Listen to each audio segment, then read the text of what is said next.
weeks and days of this campaign continues to get stranger and stranger. Of course, we know he is always going to be talking about his favorite subjects like windmills or Hannibal Lecter, but the enemies that he's chosen to make with such little time left in this election just go to show how deranged he is. Because someone Donald Trump continues to set his sights on is his Fox propaganda network. Yes, Donald Trump is constantly going to war with Fox for some reason, and it's just because he expects them to be constantly holding his hand, and so when they're not, he loses his mind. And that's exactly what happened today. Donald Trump absolutely losing it on Fox, going out and attacking them in the funniest possible way, not only because it humiliates Fox, but also because it humiliates Donald Trump. And I want to get into all of that, but before we do, if I could quickly ask you to leave a like on this video, and if you haven't already, to hit that subscribe button. It goes a long way in supporting the community that we're building on this channel, and it really means a lot to me. Now, before we get into what Donald Trump had to say on Truth Social about Fox and his meltdown, I think we should play one of the clips that has really gotten him upset, just for a bit of context. Your Minnesota record, this is a piece written in the Wall Street Journal by a longtime Minneapolis resident and attorney there. He says, under Mr. Walz, Minnesota's become a high crime state. Student achievement has tumbled as spending on schools has skyrocketed. Per capita gross domestic product has fallen below the national average. And he says Minnesotans have joined the residents of New York, California, and Illinois, fleeing their home states, and notes that you were elected by a much tighter margin the second time around than you were the first time. Because he says people are leaving with their feet and their votes, and that they don't like the way that you govern Minnesota. Yeah, well, I won by nearly 8 points on that. What I would say is it's a Republican writing that. I wouldn't be surprised by it. The fact of the matter is Minnesota is recognized as a top 5 business state, top 3 state to raise children. We are #1 in healthcare. Crime in America is at a 50-year low. Contrast that to Donald Trump's time in office. But they're talking about crime in Minnesota. Yes, and you can look at the statistics, you can see where we're at. We certainly know that during the Trump years, we saw murders go up and things, but they're all coming down.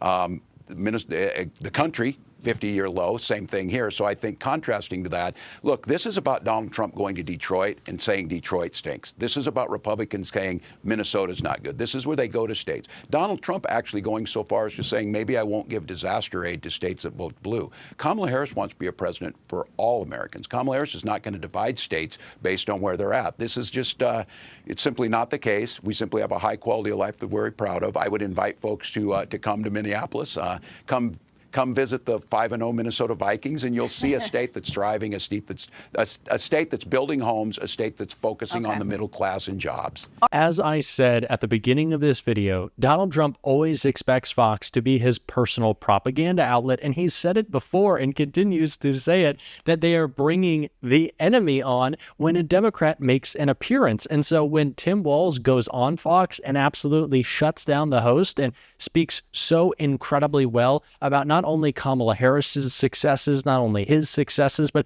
the agenda that they have for the future, to an audience that rarely hears that agenda or rarely hears the truth for that matter, it is so upsetting to Donald Trump and it drives him crazy. And that is why he is attacking Fox and their anchors. But it's not just the conservative anchors who get shut down by Democrats who Donald Trump is attacking. So before we get into his post, I quickly want to check out the liberal anchor who Donald Trump is really mad at. You see someone, this God Bless America Bible that he has, that he printed 120,000 copies of, in China, so the America First guy that's producing his Bible in China, costs $3 to make it. He's hawking them for $59.99 here. Those are things that people who are actually religious, who care about it, are looking at it and saying, like, is this guy just a huckster? People who are evangelical and Catholic should read the Bible. It's unmistakably clear on life, and that just means priests. Well, should it be printed in China if he's the America First guy? Should he be hawking Bibles? You know what it is? Do you have the God Bless America Bible? I have the New Testament. Jessica, whether it's this. Mr. Tough on China is selling Chinese Bibles. Yes, Bibles made in China. The grift was sad enough already that Donald Trump was hawking Bibles or sneakers or watches or crypto or whatever given grift he is trying to push to his supporters. But the fact that they're made in China, really, Donald, I guess it shouldn't be a shock at this point. It should be the expectation, but such a perfect call out from Jessica Tarloff. One Donald Trump did not take too kindly to, because he called her out by name in his app. The grift was sad enough already that Donald Trump was hawking Bibles or sneakers or watches or crypto or in China. Costs $3 to make it. He's hawking them for $59.99 here. Those are things that people who are actually religious, who care about it, are looking at it and saying, like, is this guy just a huckster? People who are evangelical and Catholic should read the Bible. It's unmistakably clear on life, and that just means priests. Well, should it be printed in China if he's the America First guy? Should he be hawking Bibles? You know what it is? Do you have the God Bless America Bible? I have the New Testament. Jessica, whether it's this. Mr. Tough on China is selling Chinese Bibles. Yes, Bibles made in China. The grift was sad enough already that Donald Trump was hawking Bibles or sneakers or watches or crypto or whatever given grift he is trying to push to his supporters. But the fact that they're made in China, really, Donald, I guess it shouldn't be a shock at this point. It should be the expectation, but such a perfect call out from Jessica Tarlov. One Donald Trump did not take too kindly to, because he called her out by name in his absolute meltdown on Truth Social that we got to check out right here. Donald Trump took to Truth Social writing, "Fox News spends so much time interviewing the other side that we must win despite them. So crazy.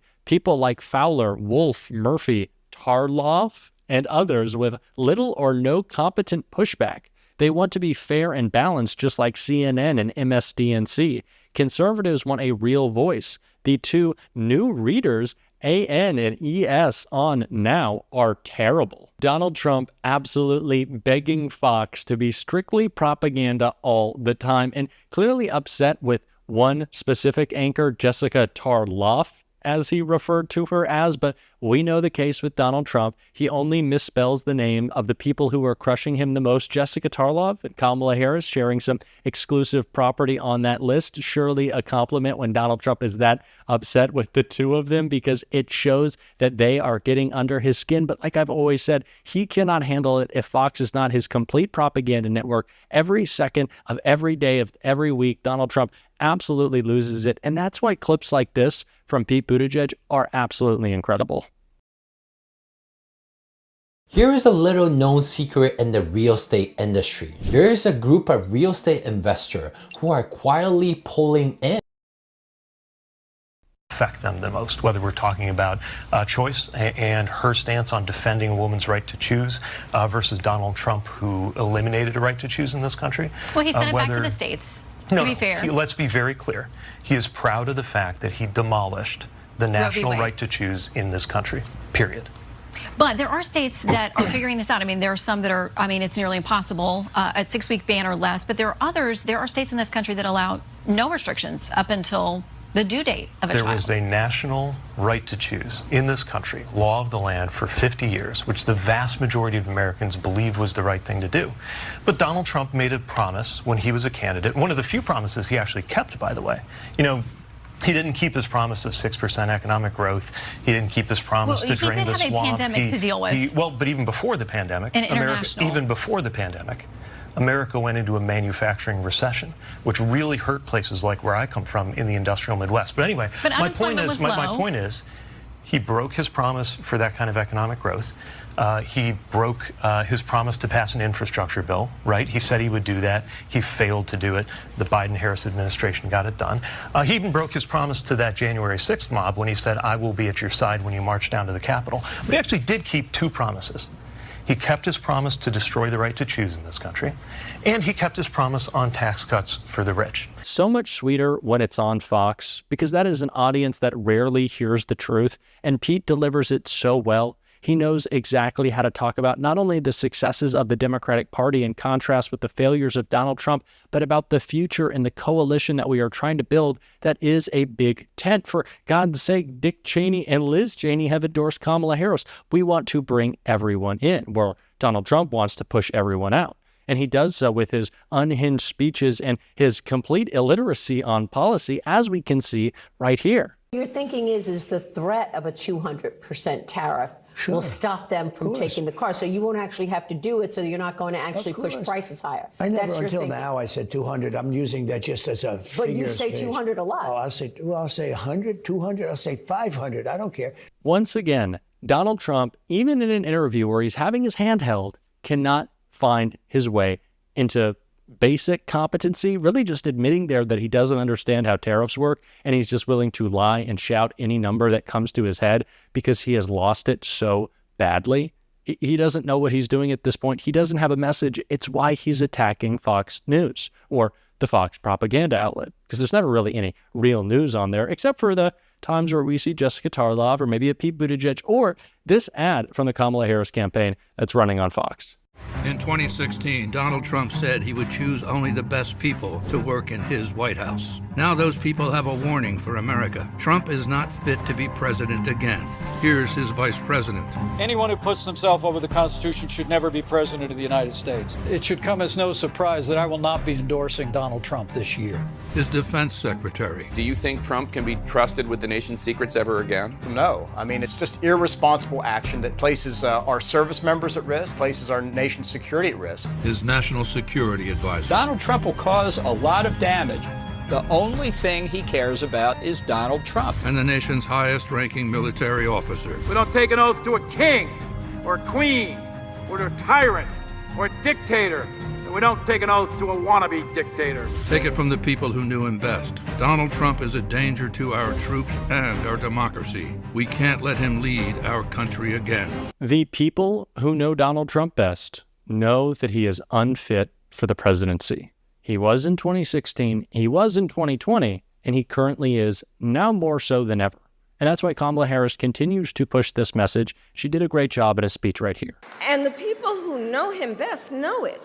His former national security advisor, 2 of his former defense secretaries, his former chief of staff in the White House, his own vice president, have all warned America Donald Trump is unfit to serve. Let's just go to the ballot box and make it happen. Let's never have to hear from this guy again. Nobody wants to. Not even the people closest to him want him to win. Melania doesn't want him to win. So let's do this one for Melania. No, let's do this one for democracy. Let's be real. Let's be serious. We're going to keep talking about this stuff every single day on this show. And if you want to support that, as always, you can hit that subscribe button, leave a like on this video. And if you stuck around to the end, you can drop a blue heart in the comments. And until next time, I'll see you soon.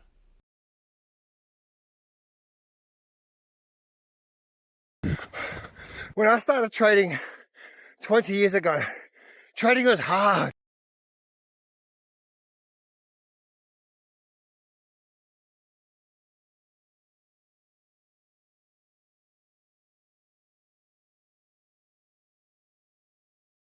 Mark Worry. Hey, Mark, so we had, of course, Joe Biden in the race, losing ground to Donald Trump. Kamala Harris gets in the race. It seems to be tied up. You have a debate. Harris gets the bump from the debate, goes up 4 or 5 points, and then it comes back where you knew it was going to come back to. We're 3 weeks out. We're tied. It's 48-48. And there's some really interesting numbers I want to ask you about. And mainly about Kamala Harris needing to lock down a higher percentage of Hispanic voters, needing to lock down a higher number of black voters, and also, of course, carrying on the other side of the margin, carrying a historic number of white educated voters. And it's just fascinating to see how all that's going to play together. Tell us what you got. Yeah, and Joe, you're exactly right. The timing of our poll is really instructive here. And when our September poll came out and had Harris with a 5-point lead over Donald Trump, that, of course, was after the debate. It was after a really rough news environment for Donald Trump with the discussion about Springfield, Ohio. And now all of a sudden we do show a tied race. And what has occurred is that those soft Republicans, non-MAGA Republicans, have come back home to Trump. In our September poll, they were lagging, obviously, after the debate, after the discussion of Springfield, Ohio. Our poll finds them that they are back with Trump, and that explains him going from 44% in our poll in September now to 48%. But, Joe, you ended up mentioning the things that Harris has to work on with shoring up Latino voters, getting African Americans in the fold, white women. So when it comes to investing, my goal is to make $100,000 per year for retirement with as little capital as possible. So in this video, I'm going to share how you can use options to generate monthly passive income and how you can use as little capital as possible, which is around 300,000. So I'll also walk through 2 examples as well, step by step. So make sure you watch till the end. So let's talk about the traditional path. If you want to make $100,000 per year using traditional finance, making 10% return a year, you would need at least $1 million portfolio. But that's very inefficient, and it's quite difficult to save $1 million. So if you need to retire in the next 10, 20 years, you need something that generates a higher return.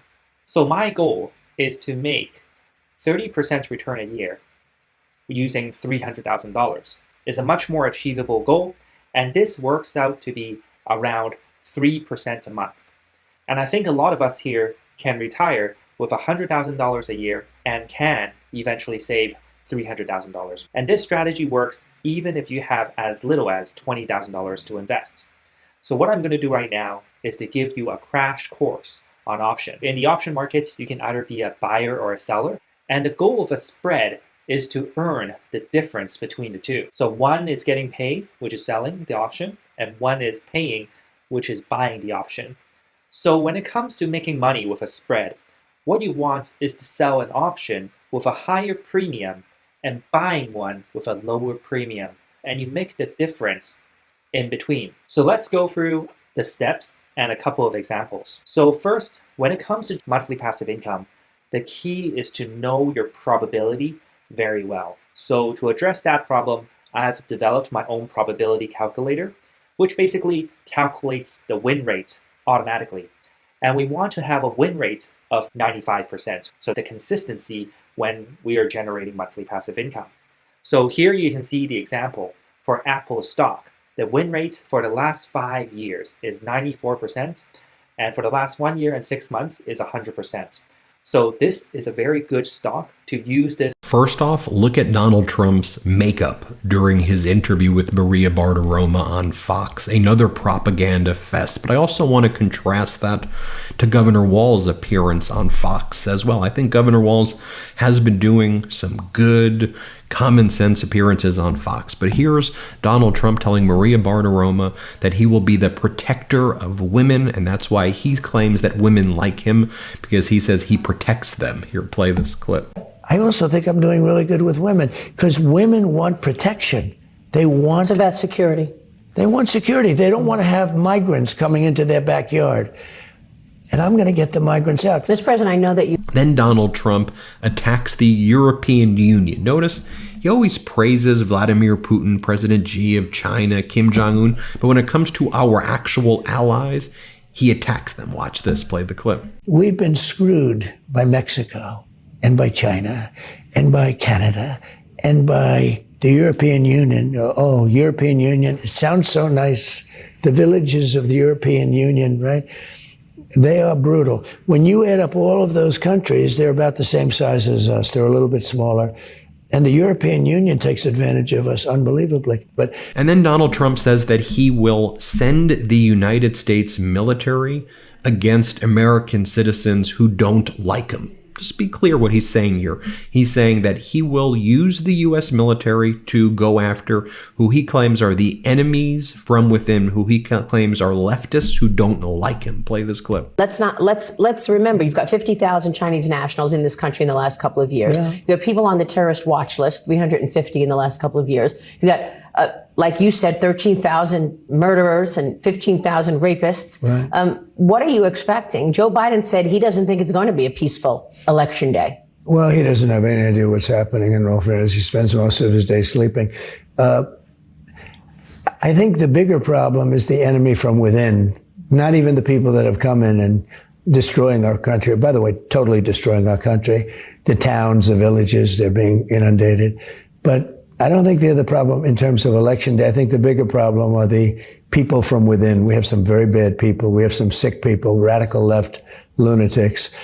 And I think they're and it should be very easily handled by, if necessary, by National Guard, or if really necessary, by the military, because they can't let that happen. And again, you won't hear corporate media talking about this. They won't be raising the red alarm. Donald Trump quite literally using Nazi rhetoric, using Hitler rhetoric. We call it out here on the Midas Touch Network. Contrast that to Governor Walz's appearance, and notice the framing's very different.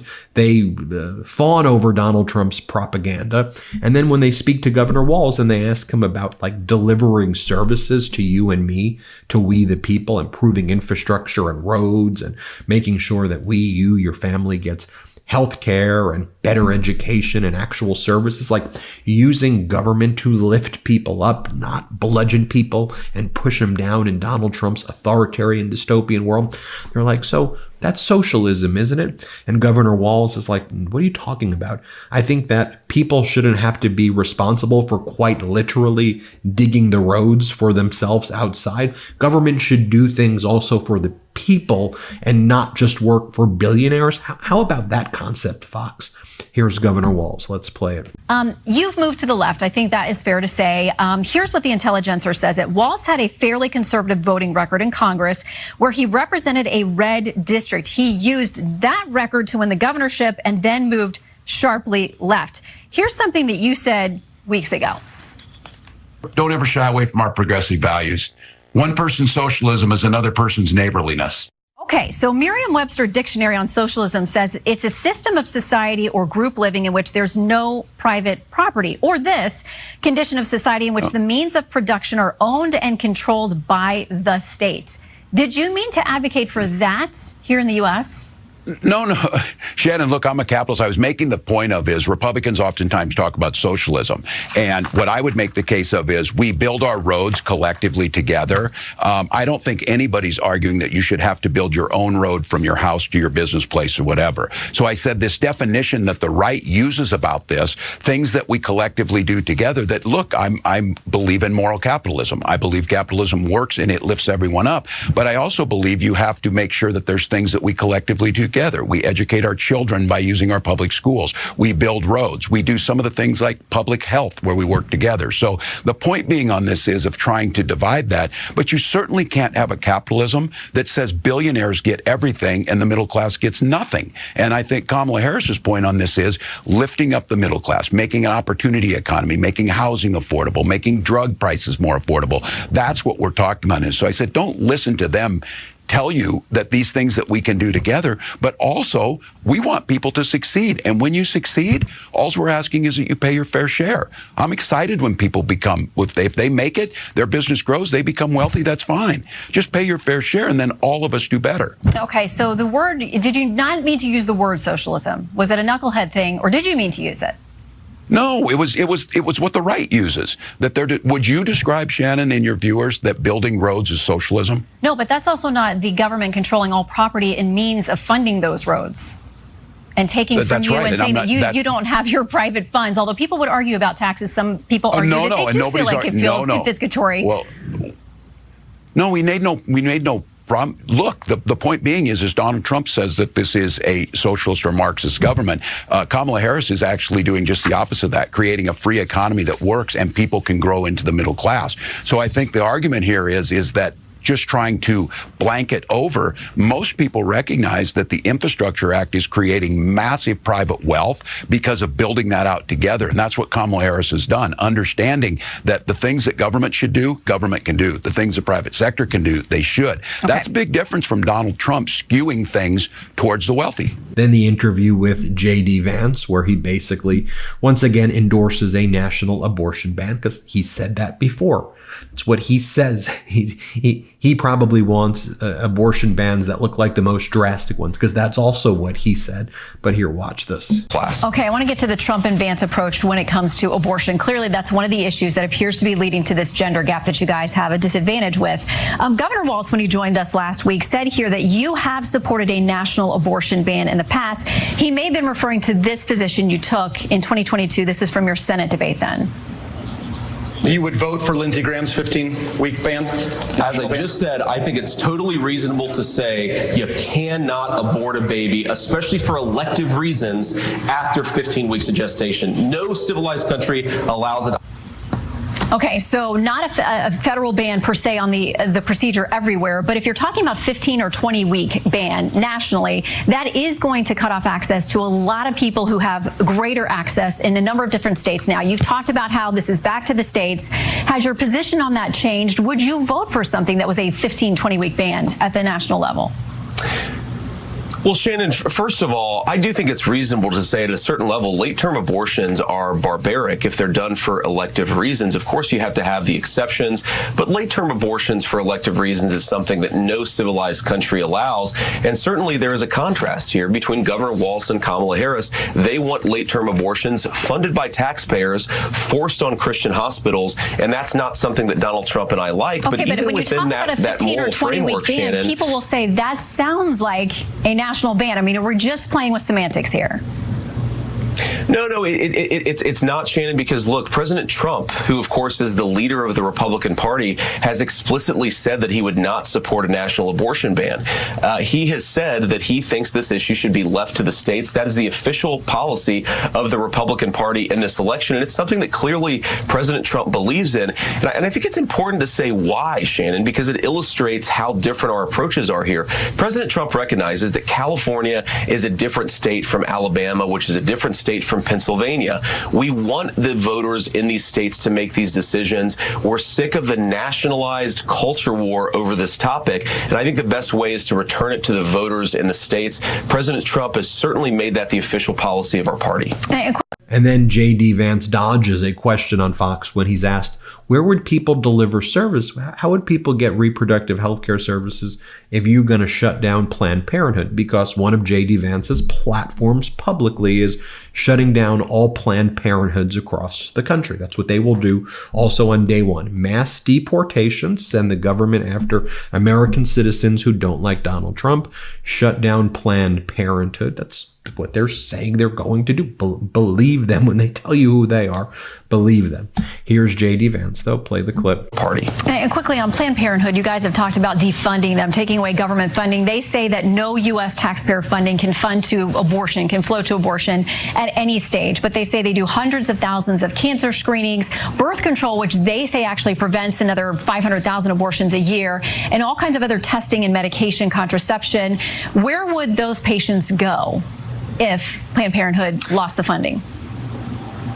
Well, Shannon, what we've said is that we don't want taxpayer funding for abortions. And that, of course, has been the bipartisan approach over 40 years in this country until, frankly, Kamala Harris came along. I know that Planned Parenthood does a lot of things that a lot of young women, a lot of young families need. We're talking about we don't believe in taxpayer funding for abortions. That's been the policy, not just of the Republican Party, by the way, but even a lot of Democrats who are pro-choice, who want wide access to abortion will say, we don't think taxpayers should be funding this stuff.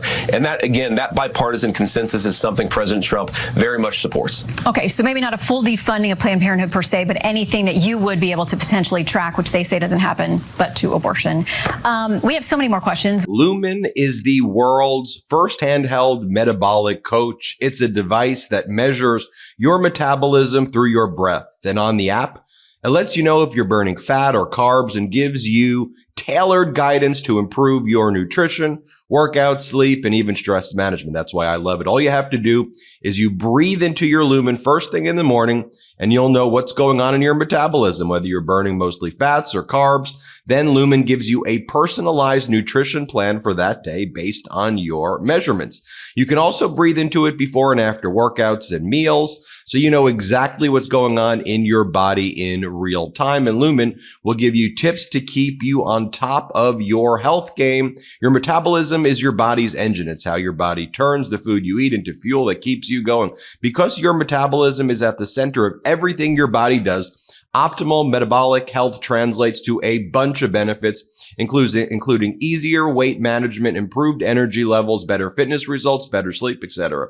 Lumen gives you recommendations to improve your metabolic health. It can also track your cycle as well as the onset of menopause and adjust your recommendations to keep your metabolism healthy through hormonal shifts, so you can keep up your energy and stave off cravings. Look, I love Lumen, and I know you will too. So if you want to take the next step in improving your health, go to Lumen, lumen.me/Midas to get 15% off your Lumen. That is lumen.me/Midas lumen.me/Midas for 15% off your purchase. One more time, go to lumen.me/Midas, lumen.me/Midas, and get 15% off your purchase. Thank you, Lumen, for sponsoring this episode. Then Donald Trump talks about his tariff plan. He doesn't know what tariffs are. He doesn't know that it's a tax on imports, or he just thinks that as long as he says the word tariffs, it's like build the wall and Americans don't know what it is. So just say, I'm going to tariff a nation. But what he's talking about is 500% taxes on American importers, because that's what tariffs are. Play this clip. Your thinking is the threat of a 200% tariff will stop them from taking the car. So you won't actually have to do it, so you're not going to actually push prices higher. I never, That's your until thinking. now, I said 200. I'm using that just as a figure. But you say of speech. 200 a lot. Oh, I'll say 100, 200. I'll say 500. I don't care. They're not going to bring cars into this country from Mexico and destroy what car companies we have left. But much more than that, I'm going to... Here he is again talking about tariffs. Play this clip. What about the criticism, and the Journal has done this as well, that if you do put something like a 200% tariff on a product, that it's only going to mean higher prices for consumers? It's not. No, it doesn't mean that. It's got to be passed on somehow. No, Ray. All I'm doing is saying, I'll put 200 or 500. I don't care. I'll put a number where they can't sell one car into the United. I don't want them to sell the car, because I don't want them hurting our car companies. We're going to have a lot of companies moving into the United States. When I use 200, I'm using it as a number. I don't want their car. They will not be able to sell cars. I'm not going to let them build a factory right across the border and sell millions of cars into the United States and destroy Detroit further. Then when Maria Bartiromo asks him about the $7.5 trillion in debt that his plan conservatively would add to the budget, it will likely add more than that, $7.5 trillion in debt that it would add. Here's what Donald Trump says. Play it. It's because you've said you want to eliminate taxes on tips, eliminate taxes on Social Security, on overtime pay, ending the double taxation of Americans living abroad, a proposal to make car loans interest tax deductible. That was said. You said that in Detroit. You even introduced this 15% corporate tax rate for companies who produce in America and hire American workers. But how will you pay for it? The Committee for a Responsible Budget says your plans will increase the debt by $7.5 trillion. But they don't know. The Wall Street Journal said that your plans will increase the debt and deficits more than Kamala Harris's.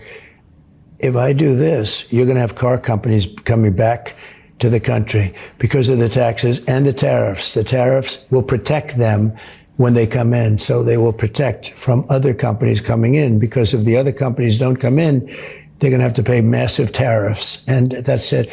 So I was told. Donald Trump also says that he's in daily communications with Benjamin Netanyahu, the leader of Israel. You want to know why that currently right now there's no ceasefire? One of the reasons is Donald Trump thinks it's a winning issue for him not to have one. He thinks the more chaos in the Middle East benefits him, and he's said things like that before. Play this clip. I thought it was odd that today President Biden said that he spoke with Israeli Prime Minister Benjamin Netanyahu for the first time in 7 weeks or something. Pathetic. They've been at war for over a year. And he hasn't spoken with him in 7 weeks. When was the last time you've spoken with Netanyahu? Like 2 days ago.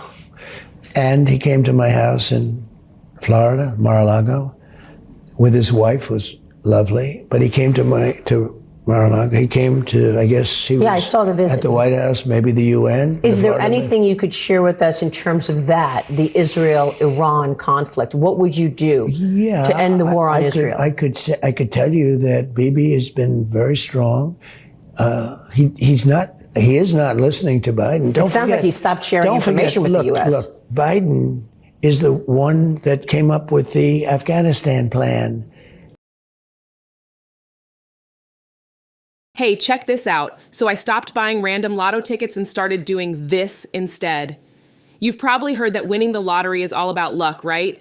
You might think it's impossible to ever win big, or believe that you'll be in debt forever, and so will your kids.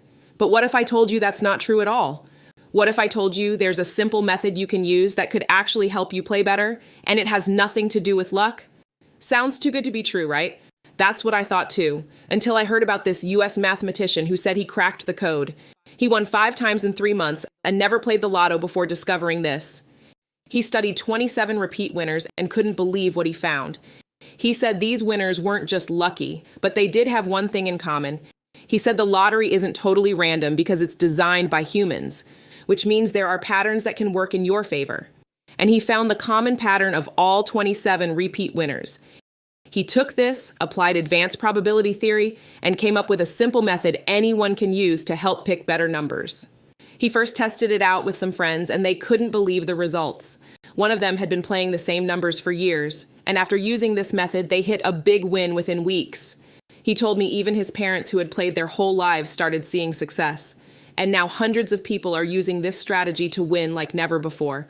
I was skeptical at first, but I decided to give it a try, and boy am I glad I did. I haven't won the jackpot yet, but I've had some decent wins averaging $22,000 a month in the last few months. And the best part is, it's so easy to use, and it takes just a minute to do. But don't just take my word for it. My friend Mary tried it too, and she had even better results. She went from only winning free tickets to winning enough to retire early and travel the world. And get this, even her financial advisor started using the method himself after seeing how well it worked for her. If you want to see how this method works, just tap the Watch Now button below and watch the short free video that explains it all. Trust me, you won't regret it. Finding this was the best thing that ever happened to me, and I'm sharing it with everyone I know who's tired of donating their hard-earned money to the lottery corporations. So tap the button below to watch it now and see exactly how you too can start using this method tonight.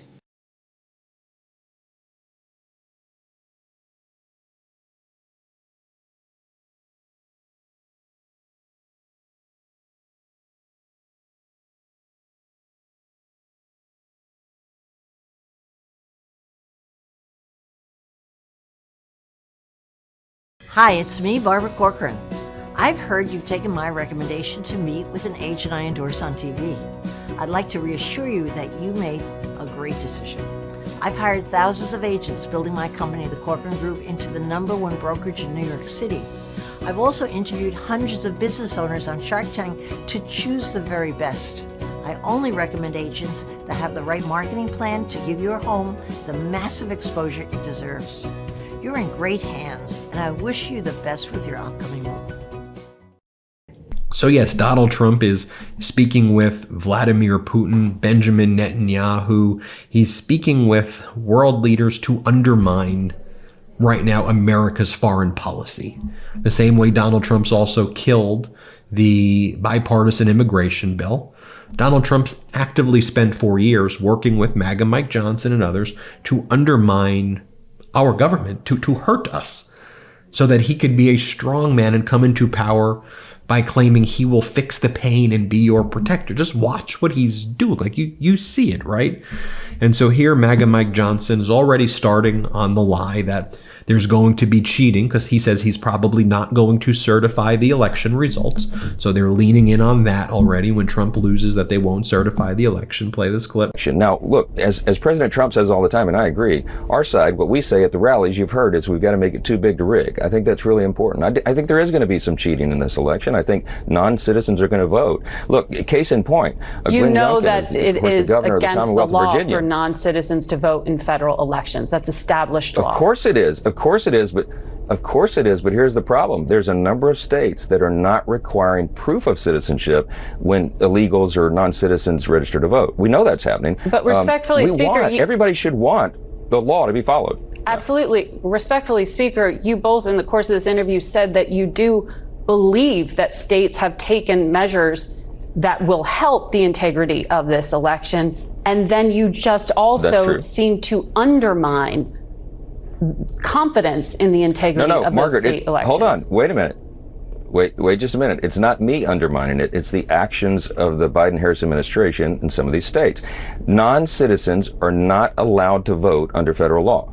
So if your issue is with certain governors, shouldn't you be talking to them?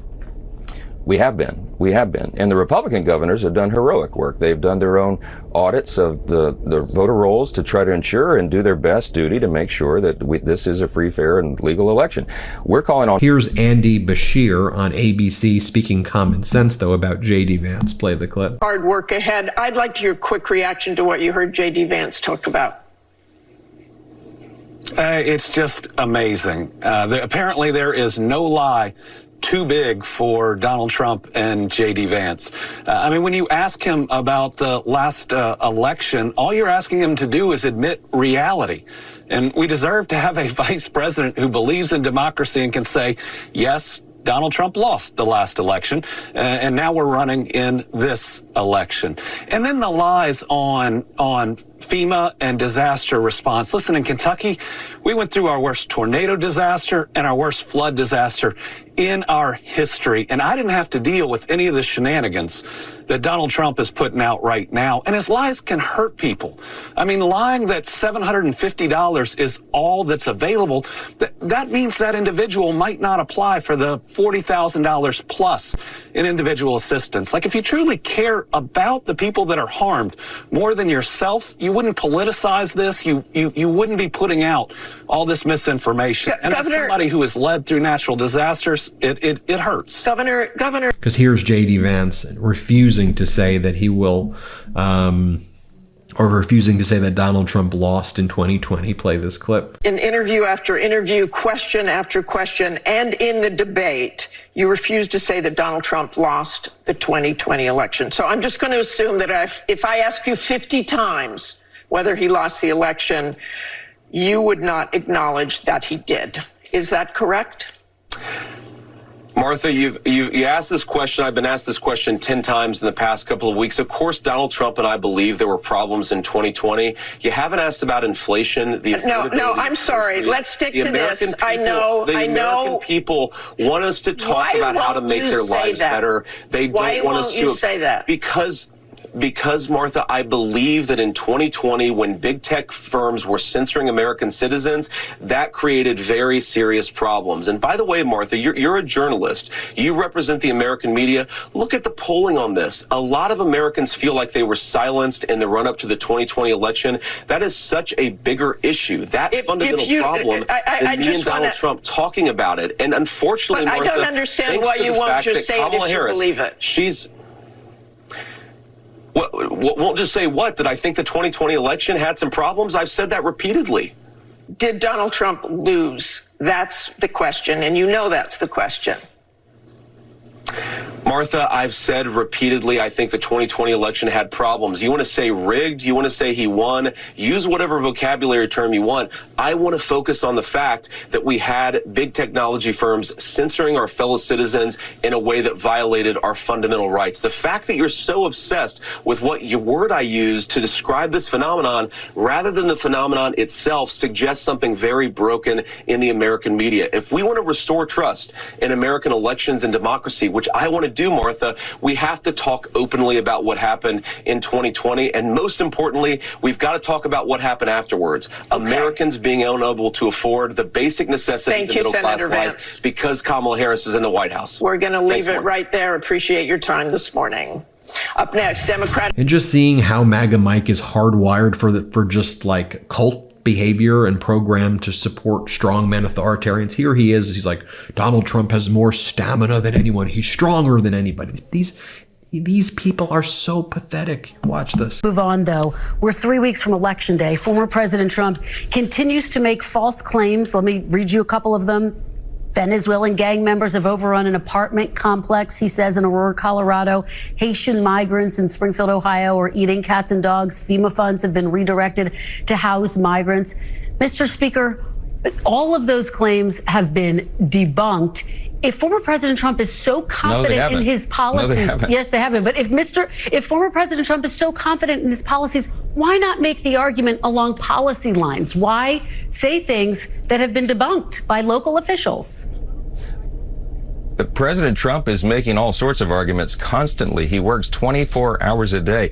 I saw that Kamala Harris issued her medical records. Congratulations. Donald Trump's health is on display for the entire country every hour of every day. He has more stamina and mental acumen and strength than any political figure probably in the history of the country that I can remember. He goes nonstop. So what he's talking about is the things that the American people care about. This FEMA dollars going to resettle migrants, that is a fact. I mean, that is an objective fact. What he's talking about, it's not the disaster relief fund, but it's another fund that FEMA used to resettle all the illegal aliens that they let across the open border. Mr. Kamala Speaker, Harris, the border czar, was the engineer of that. I do have to, the FEMA funds were not redirected to house migrants. That has been debunked. It's a separate fund. FEMA has said as much. That's right. But That's just to right. the substance, why not make the argument on the substance of the policies, Mr. Speaker?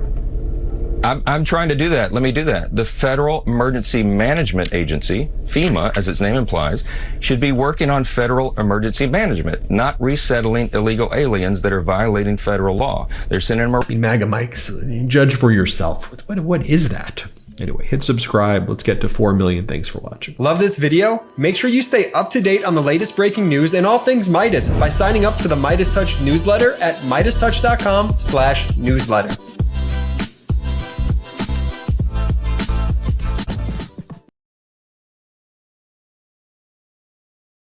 Normal checking accounts sit there as you withdraw and pay fees. Okay. But EQ Bank is like a checking account without the fees and pays you high interest. Could you have explained that without touching my food? Nope, that would have been tough.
On August 20th, Donald Trump said that he was going to release his medical records. Surprise, surprise, he hasn't. He's covered up his medical records following the Butler, Pennsylvania incident, and then said that his lobe healed quickly. And as he's exhibiting severe mental and cognitive decline on stage, he is refusing to release his medical records. This is serious, folks. As I said before, I wasn't trying to mock him by pointing out that he looked like he was soiling himself on stage, nor am I trying to mock him when it's pretty obvious, in my opinion, that he's either suffering from some form of dementia like his father did, or some other massive cognitive issue that he's covering up. I'm not trying to mock it. Just corporate media is not covering it. We have to bring attention to it. As Ian Sams from Vice President Kamala Harris's campaign states, on August 20th, that's when Donald Trump said he would gladly release his medical records. He hasn't. Since then, he's also backed out of a 60 Minutes interview. He's refused to debate again, and he's done 27 straight interviews. He says in conservative media. I don't call Fox conservative media. It's propaganda media. What is he hiding? There you see from CBS, you will release your medical records to the public. Trump goes, oh, sure, I would do that very gladly. Sure. As Ian Sams then writes, and you know from our reporting this weekend, Vice President Kamala Harris released a full and detailed report of her medical history and health information. Previously, President Biden released a very detailed personal medical history. We're talking about blood pressure, hemoglobin, platelets, allergies. I mean, what we would expect of someone running for the highest office in the land to release. Vice President Kamala Harris released it. President Biden released it. Donald Trump refusing to release it. And I think we know what those medical records are going to show. And I think we, the people, have a right to know, since Donald Trump's like the oldest person ever to basically hold the office, if he were to get there by the end of his term. And we know his family's medical history is one that is really, really bad. We should get this information. And Vice President Kamala Harris is calling it out as well. Your turn, Donald Trump. Here are my medical records. But here's the thing. The Republican Party doesn't exist anymore. They're all MAGA. It's the Kim Jong-un style political party, meaning they will do anything their Führer, their leader, says. For example, here over the weekend, Mike Johnson says, why would we ever have to release Donald Trump's medical records? Look how healthy he is. Look how despicable this is. MAGA Mike Johnson. What a coward. Here, play this clip. It did happen under Donald Trump's watch, but let me just ask you about medical records since you raised them. No, Kristen, should Donald Trump release all of his medical records? New account. Should Donald Trump release all of his medical records, he Mr. has. Speaker? He issued the records of his physicians. Kamala Harris issued her medical records as a diversion because she's desperate, because she's sinking in the polls. Donald Trump's health is on display. Everyone in America can see it. The man works nonstop. He never quits. He probably sleeps 4 hours a night. He doesn't require as much sleep as the average person. He's an unusual figure. And this is the strength that we need in a time like this. We're in the most dangerous moment since World War II. You have to have strength. You have to have a steady hand. You have to have a commander-in-chief that our allies respect and our enemies fear. They do not fear Kamala Harris. They do fear Donald Trump. Mr. Speaker, that's what people are going to vote on. Just to be very clear, he hasn't released all of his medical records. He released 2 letters. Should he release the results of the cognitive test? It's unnecessary. He's on display every minute. So it's unnecessary. You concede that he didn't release his medical records. You don't want to know things like his cholesterol level, whether he's dealing with any issue that we may not know about if he's going to be commander-in-chief. And he also said he would release cognitive tests. Listen to your question. Should he release that? The American people, Kristen, the American people don't care about the cholesterol level of Donald Trump. They care about the cost of living and the fact they cannot pay for groceries because Kamala Harris and Joe Biden's policies have put them in that situation. The medical records are irrelevant. Let's talk about things that the American people care about. That's why Donald Trump is surging in the polls, because he's doing that on stages, in interviews, nonstop around the clock. And Kamala Harris has done nothing. Every time she talks, her numbers go down because she is uniquely unqualified to be the commander-in-chief at one of the most dangerous times in the history of the country. Mr. That's a Speaker. fact. Unlock the world's largest, most liquid financial market with Forex.com. Very quickly, let me. On the other hand, here's Vice President Kamala Harris on the tarmac a day or two ago, basically saying it's obvious that Donald Trump is hiding something. Play the clip.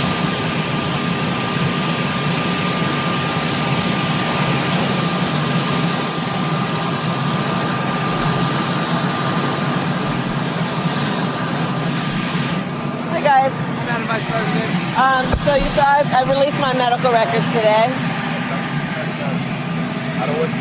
I appreciate you. So today I released my medical records, as has, I believe, every candidate for president of the United States except Donald Trump in this election cycle. And it's just a further example of his lack of transparency, that on top of his unwillingness to debate again, his unwillingness to do an interview with 60 Minutes, which again is part of the norm of what anyone running for president of the United States does. And I think that it's obvious that his team, at least, does not want the American people to see everything about who he is.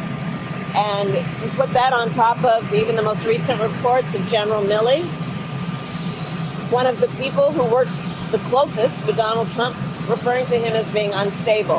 And it is clear to me that he and his team do not want the American people to really see what it is that he is doing and whether or not he actually is fit to do the job of being president of the United States. Here's Vice President Kamala Harris's advisor, Ian Sams, to Fox. Play the clip. So today I released my medical records, as has, I believe, every candidate for president of the United States except Donald Trump in this election cycle. And it's just a further example of his lack of transparency, that on top of his unwillingness to debate again, his unwillingness to do an interview with 60 Minutes, which again is part of the norm of what anyone running for president of the United States does. And I think that it's obvious that his team, at least, does not want the American people to see everything about who he is. And you put that on top of even the most recent reports of General Milley, one of the people who worked the closest with Donald Trump, referring to him as being unstable. And it is clear to me that he and his team do not want the American people to really see what it is that he is doing and whether or not he actually is fit to do the job of being president of the United States. So.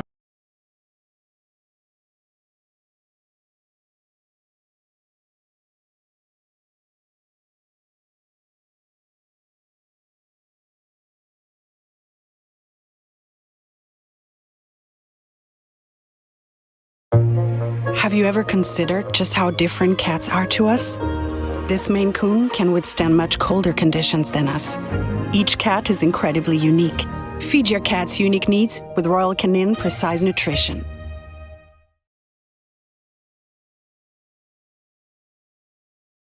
Thinking I'm gonna start cutting carbs. I need to drop my belly fat. If you want to drop this, start eating more of these. Starving ourselves, eating salads and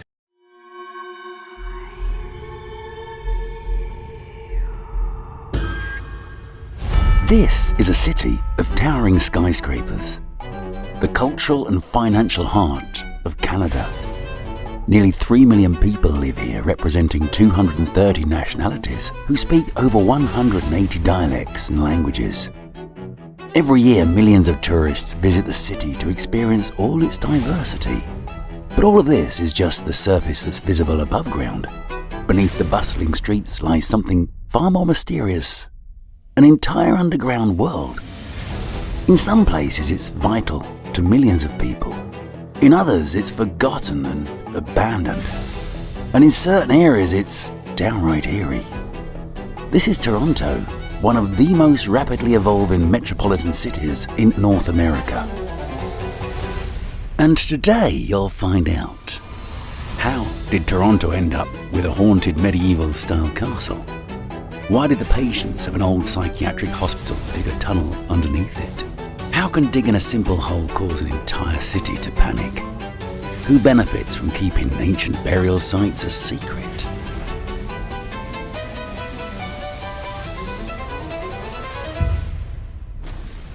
What lies beneath Toronto?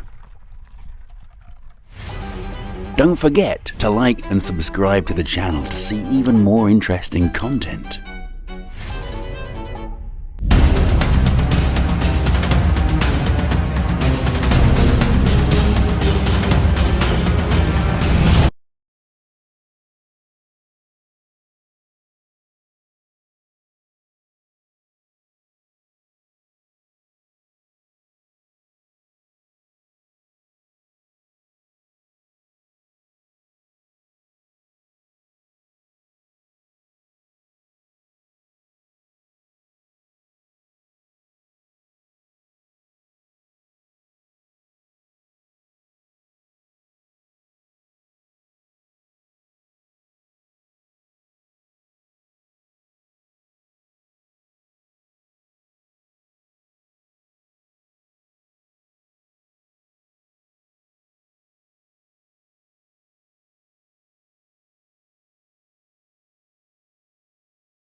Take the first 5 minutes of this speech and analyze what it was that he said, because there were so many lies just in the first 5 minutes that we wouldn't have time to unpack all of the propaganda and all of the lies that he presented over the entire 2 hours.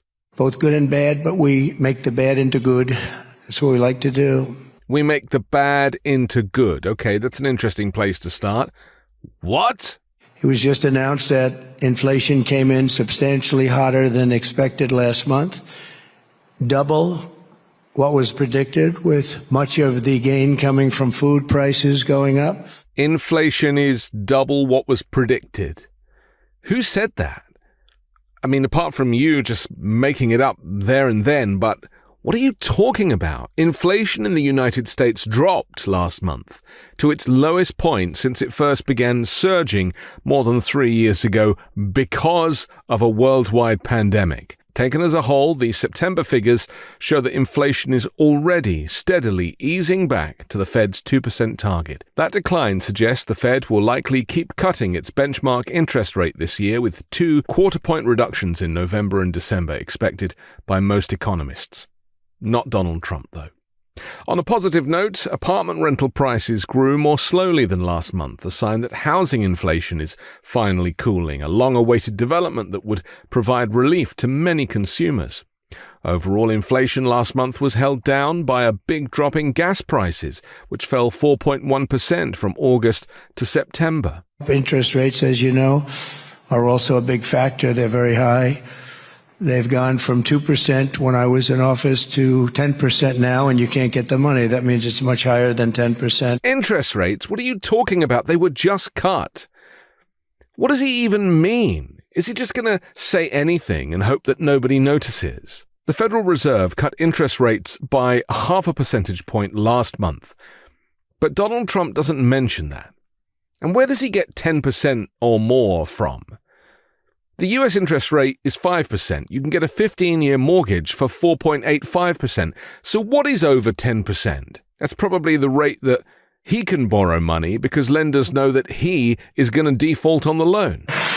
After inflation peaked in early 2022, the Federal Reserve repeatedly stated that its goal with aggressive interest rate hikes was to get inflation down to an annual target range of 2%. Well, it's almost there. Today's Consumer Price Index, measuring the cost of food, housing, gas, utilities, and other goods in the month of September, shows annual price growth at 2.4%. The most recent employment report from the Bureau of Labor Statistics showed U.S. hiring exploding past expectations in September. Instead of greater jobless numbers, the unemployment rate ticked down. Experts agree that the Fed can and should continue lowering interest rates. This all happened under Joe Biden's presidency, who fortunately was able to steady the ship after Donald Trump crashed the economy during the pandemic.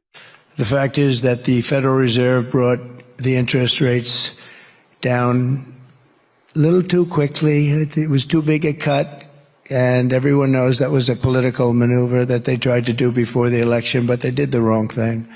It was totally a political decision, and inflation has started to rise. Oh, okay, so the Fed brought the rates down too quickly now.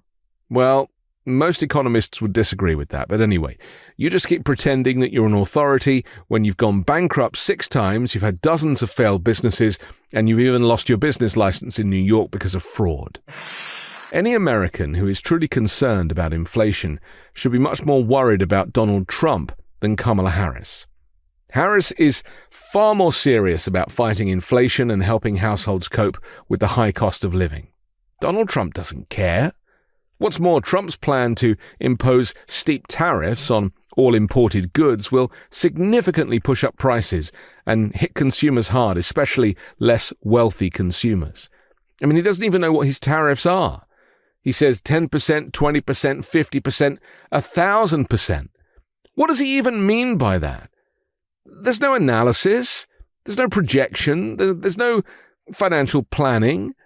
He's just saying random numbers really loudly in a kind of maniacal fashion and hopes that nobody will check.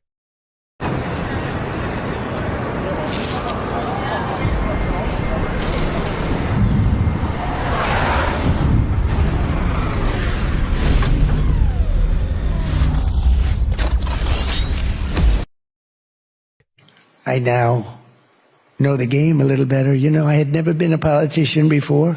I got to the White House.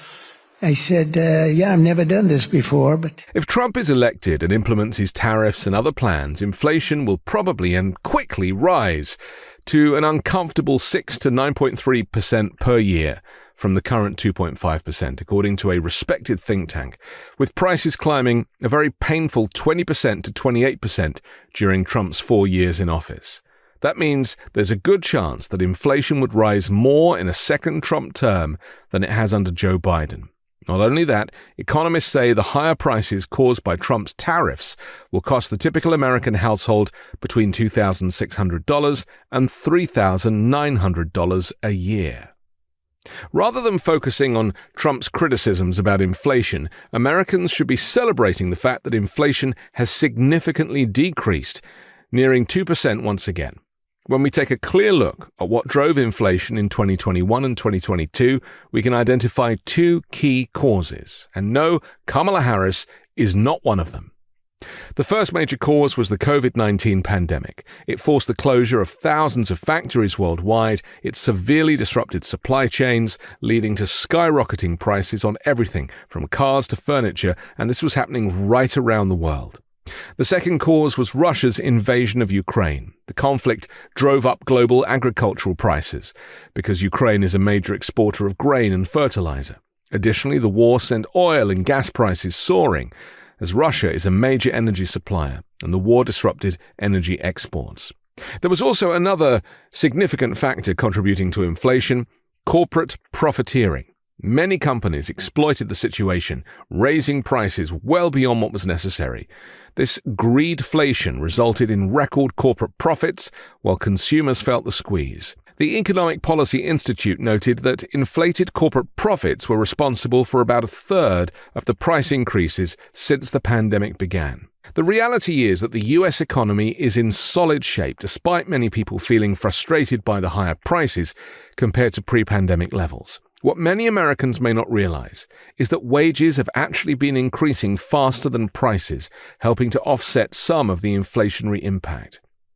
Looking ahead, economists are more concerned about Donald Trump's potential impact on prices than anything to do with Vice President Harris. They fear that Trump's proposed tariffs could cause a spike in prices and spark a trade war that might push the US economy into a recession. Trump has been vocal about two major economic policies: significant tax cuts for the wealthiest 1% and corporations, and the imposition of steep tariffs, up to 20% on all imports, including items like TVs, shoes, and bananas, with a staggering 60% tariff on imports from China. 4 years ago, when I left office, we had no inflation. We had virtually, just think of it, we had virtually no inflation for the entire 4 years. So when people made money, that was really their money.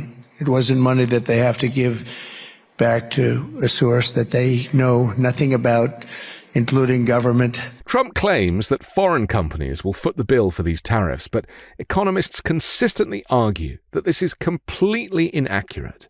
In reality, American consumers will bear the cost through higher prices. Economists warn that a second Trump term could dangerously stoke inflation, driven by his tariffs, policies that would balloon the budget deficit, and his threats to limit the Federal Reserve's ability to control inflation. In fact, 16 Nobel Prize-winning economists have sounded the alarm, cautioning that Trump's policies could reignite inflation and have a destabilizing effect on the U.S. economy. Unlike Trump, Kamala Harris has a concrete plan to tackle rising costs. Recognizing the surge in housing prices, largely due to a shortage of new homes being built since 2008, Harris proposes an ambitious plan to build 3 million new housing units across the country. Additionally, she wants to offer first-time homebuyers a $25,000 down payment subsidy to make homeownership more accessible. To combat high grocery prices, Harris is committed to cracking down on price gouging by food suppliers and supermarket chains. She also aims to address the rising cost of prescription drugs, building on Biden's success in reducing insulin prices to $35 a month for seniors. She's also pushing for a groundbreaking initiative to subsidize childcare. ensuring that no family spends more than 7% of their income on childcare costs. While Donald Trump is busy making false claims, blaming Kamala Harris for inflation, it's actually his economic policies that threaten to drive inflation even higher. And by attacking Harris, he's diverting attention from the fact that his own plans would push prices and make things worse for American families. China, I don't object. Look, President Xi was, and I would say is, a very good friend. We broke up a little bit. You know, the way friendships break up, a thing called the China virus broke us up. I think that's understandable, right? It cost the world about $50 trillion and tens of millions of lives all over the world. I think that's a reason. But no, I've always had a very good relationship with him. Very, very strong, smart man. One of the most significant yet less talked about legacies of Donald Trump is the dramatic increase in the national debt during his time in office. This financial burden will have long-lasting consequences, placing a heavy load on future generations, our children and grandchildren, who will be left to deal with the aftermath. Under Trump, the national debt surged by nearly $7.8 trillion. Now, to put that in perspective, this increase is almost double the amount that Americans owe in student loans, car loans, credit card debt, and all other non-mortgage debt combined. This translates to about $23,500 in additional federal debt for every person in the United States, courtesy of Donald Trump's mismanagement of the economy. In terms of the annual deficit, Trump's administration oversaw one of the largest increases in history, ranking third in terms of growth relative to the size of the U.S. economy. This significant rise in debt will be a lasting mark of his presidency, complicating efforts to manage the nation's finances for decades to come. Economists widely agree that significant deficit spending was necessary during the COVID crisis to prevent an economic collapse. However, the federal financial situation under Trump had already become precarious well before the pandemic hit. Despite a booming economy that he inherited from Barack Obama and historically low unemployment rates, a major contributor to this problem was Trump's 2017 tax cut, which combined with a lack of meaningful spending controls led both the deficit and national debt to skyrocket. So when the COVID-19 pandemic struck and the US needed to inject over $3 trillion in stimulus to stabilize the economy, there was no financial cushion left.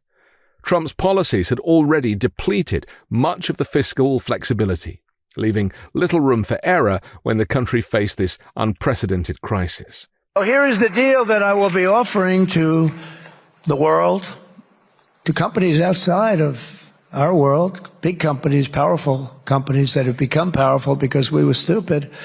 We were stupid. We allowed them to come in and raid and rape our country.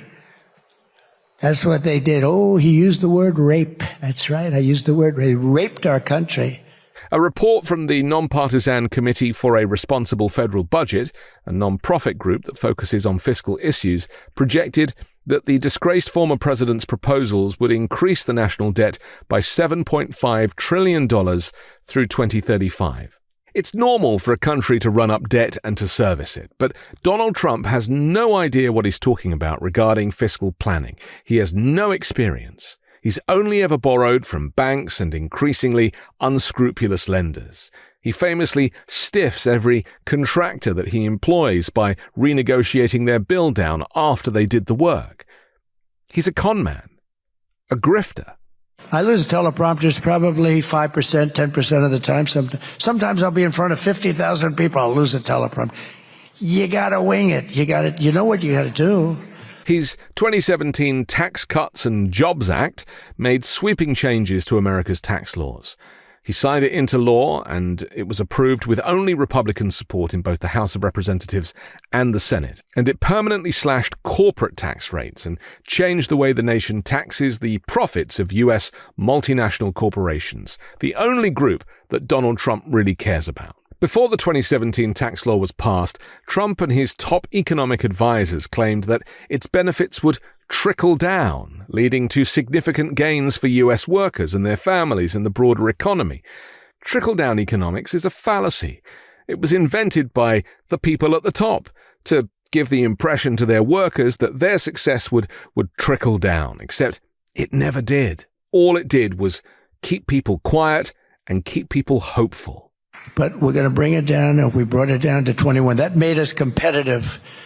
Not the best at all, but competitive. Now I'm bringing it down to 15%. Looking back, there is little evidence now that Donald Trump's corporate tax cuts delivered the promised economic growth or improved the well-being of most American workers. Instead, the law primarily benefited the wealthy and large profitable corporations, resulting in significant tax breaks for the richest Americans. This further exacerbated income inequality while also shrinking federal reserves that could have been used to address important national issues such as infrastructure, healthcare, and education. 3 things that the Donald Trump administration cared nothing for. So a lot of countries don't like me. I get always bad publicity. This one doesn't like me. Germany doesn't like me. A lot of countries don't like me. They say, who do you like better? Sleepy Joe Biden or Trump? Oh, I like Biden better. If you think your finances were better under Trump, think again. That was Barack Obama's economy. Trump never mentions the pandemic coming along and worldwide inflation and supply chain issues and price gouging. He leaves all that stuff out. He just talks about the economy that he inherited from Obama's administration and takes the credit for it. See, that's the real threat to democracy, stupid people. That's the threat. Our biggest threat to democracy is stupid people. Trump tells you what he wants you to remember. And because he says it over and over again, some people have started to believe him. I'm not going to buy one of those suckers. I'm Anthony Davis. You can catch me on the 5 Minute News YouTube channel and podcast, on Wednesdays co-hosting Uncovered, and on Sunday on The Weekend Show with Midas Touch. Love this video? Make sure you stay up to date on the latest breaking news and all things Midas by signing up to the Midas Touch newsletter at MidasTouch.com/newsletter.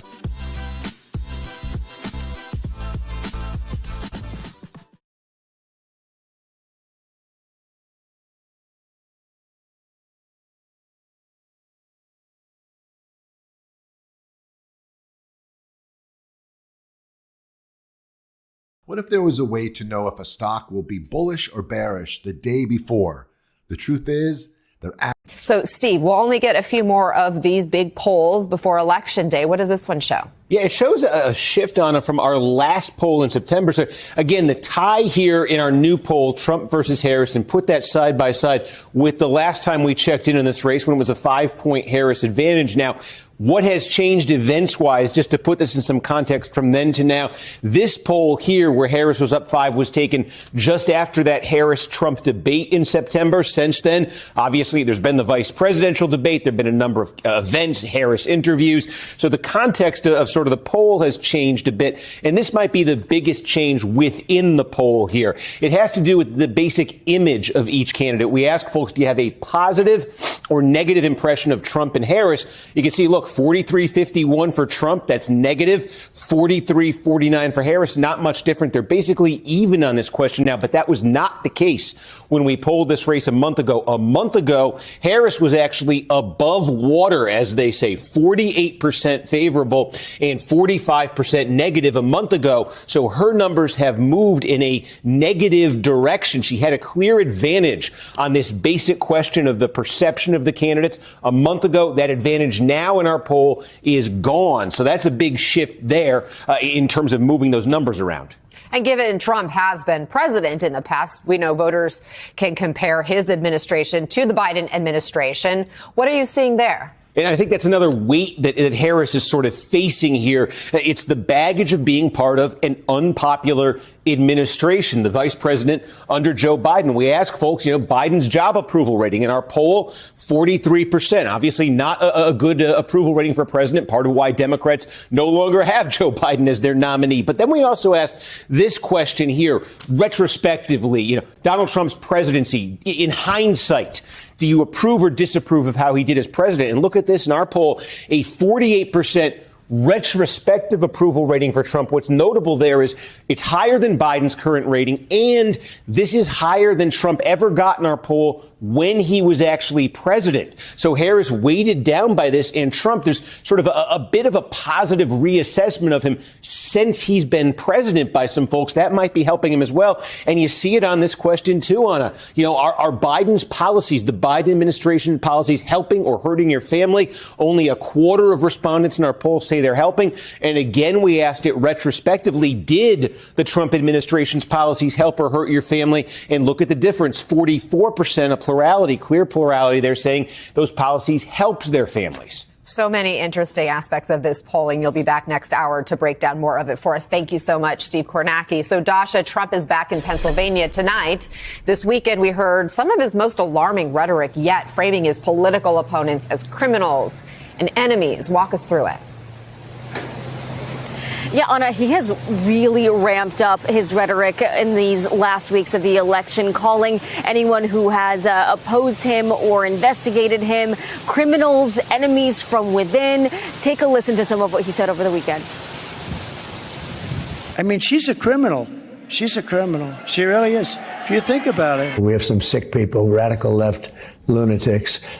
And I think they're and it should be very easily handled by, if necessary, by National Guard, or if really necessary, by the military. We have the outside enemy, and then we have the enemy from within.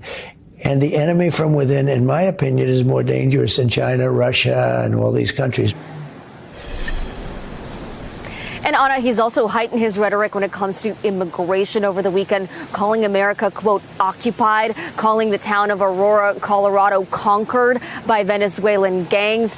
Now he is here in Pennsylvania. Over the weekend, he was in both Colorado and California, notably not battleground states, but he is here today in Montgomery County, one of those collar counties around Philly, as early voting is underway here. So far, Democrats taking more advantage of that option than Republicans. Though the former president did encourage his supporters over the weekend to vote early, vote by mail. Just get out to the polls, Anna. Tasha Burns for us in Pennsylvania. Thank you. Congressman Jolly, your reaction to Trump's messaging. What do you make of him talking about the enemy within?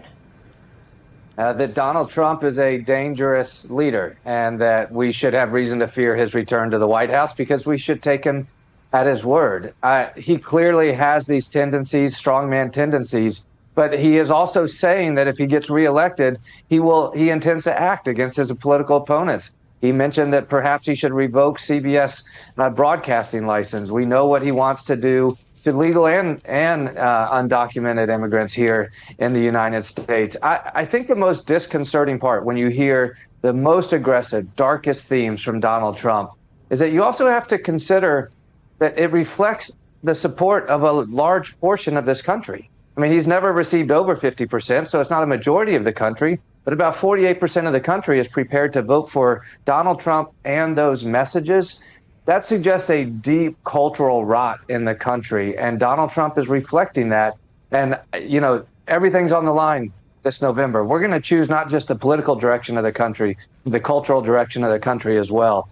And Vice President Harris is in a good place to lead us in a new direction. Kayla, Trump's running mate, J.D. Vance, he still won't give a direct answer on who won in 2020. I want you to watch this exchange. This was on ABC. If I ask you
So when it comes to investing, my goal is to make $100,000 per year for retirement. In the final stretch of this election, Donald Trump is going city to city, surprise, surprise, not paying his bills, insulting the cities and insulting the people in the crowd. Not to mention, if you saw our earlier reporting over the weekend, Donald Trump is also stranding his crowds without transportation, apparently not booking transportation to leave the venues and trapping them all throughout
Hello there. Sorry, I had to take off.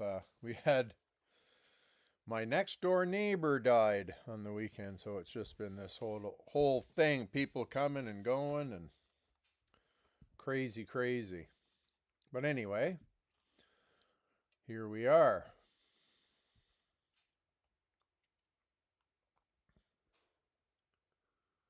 All right, well, the Nasdaq I see is bounced off its FireLines up there. The third, now back down to the second and halfway in between. S&P's trying, and Bitcoin went on fire overnight, yesterday and overnight.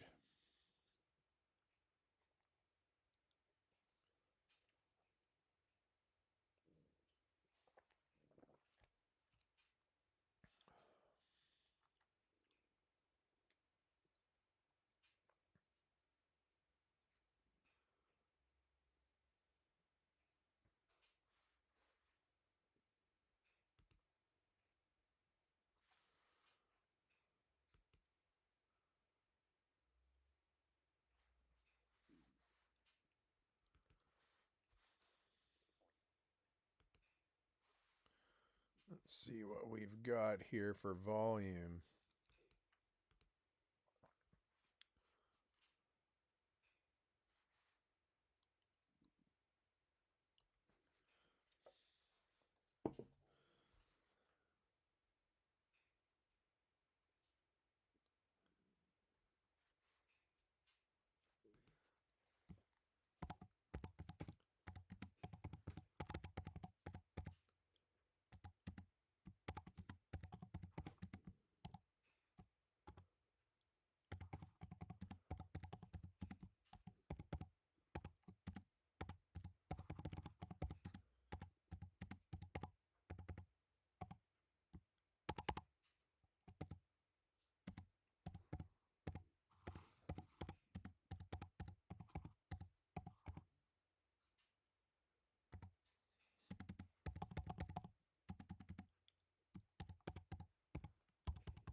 Alrighty.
I guess we're in the lunchtime doldrums here. Yeah, 12:30. Pretty quiet.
And here comes the big push for the S&P to hit the third. Wow, what a big day. So Nasdaq's hit the third for the second time today. Bitcoin's gone into the stratosphere.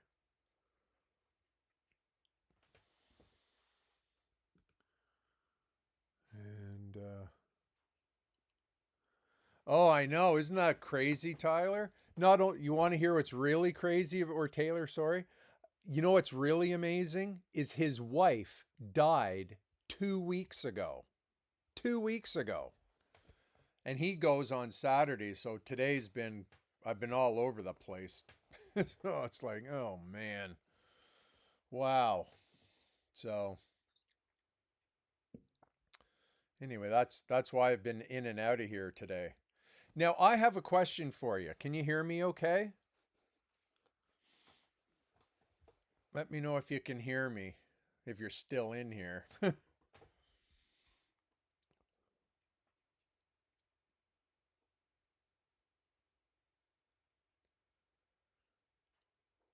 I was thinking of doing a little live, I guess, webinar or something here live. How to determine trend. Oh, good. Different ways of determining trend.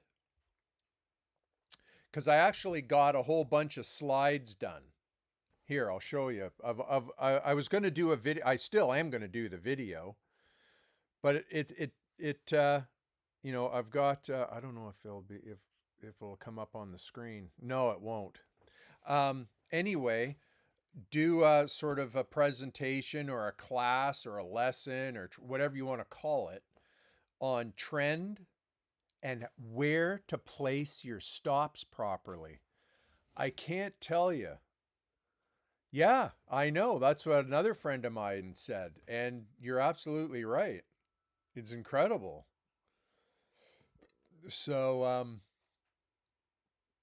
yeah, I'm thinking maybe Wednesday or something when the market's not so crazy is to do a little thing on trend, different ways people look at trend, the way I look at trends, and how to properly place your stop. Do you think that would be a good topic for a live, you know, for like half an hour, 45 minutes or something, and then do a little Q&A?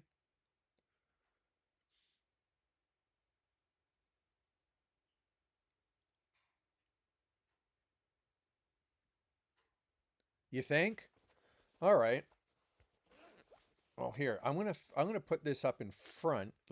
Tell me if you can see. If I put this in front, let's see. Because I got a whole bunch of slides done on a keynote.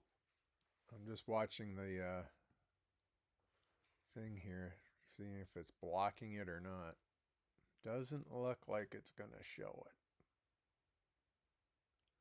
Anyway, yeah, I have a whole keynote thing done here, and I thought, well, you know, maybe doing it live and recording it is better.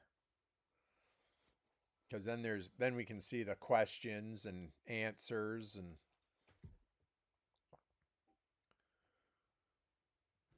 let's jump ahead here and see.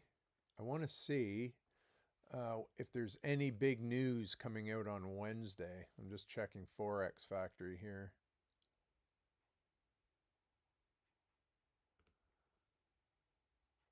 Okay. Oh boy, we got nothing there, nothing there. Oh, totally dead.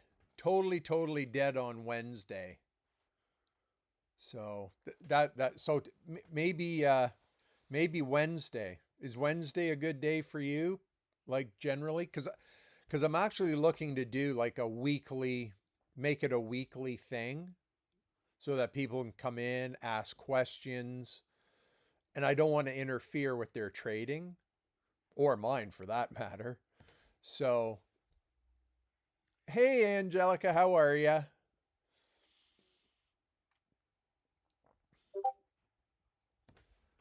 So, yeah. How's the weather down there?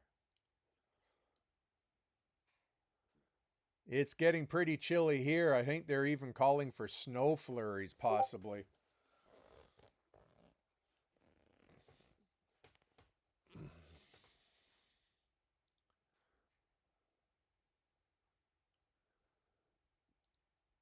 No, I don't either. Absolutely.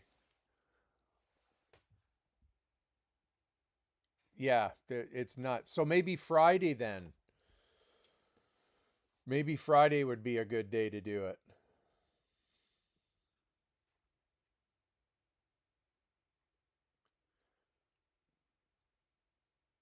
Yeah, and we can get some of your people in here too if they want.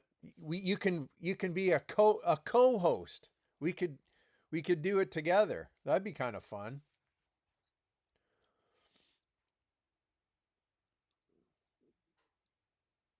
All right. Let's shoot for that then.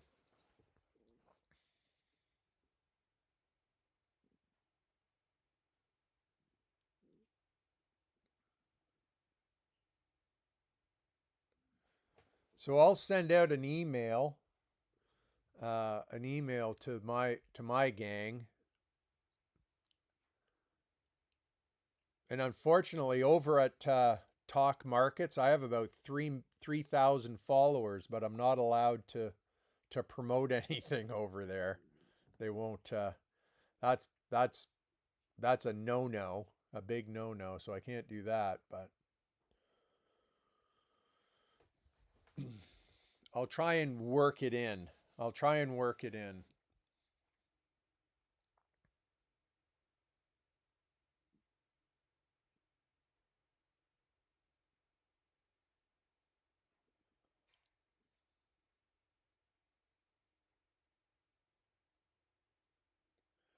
Yeah, that would be very, very cool.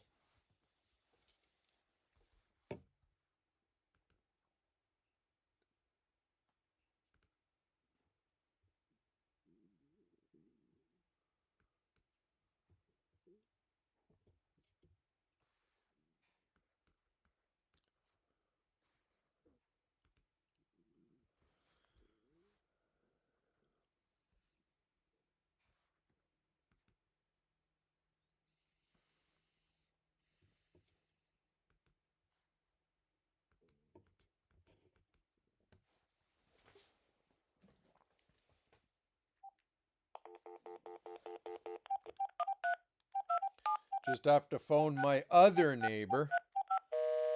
Oh, he's busy. He left the phone off the hook by accident. Okay. Anyway, there we are. No, that sounds like a whole lot of fun. Well, do you want to do one right now? Do a trial run?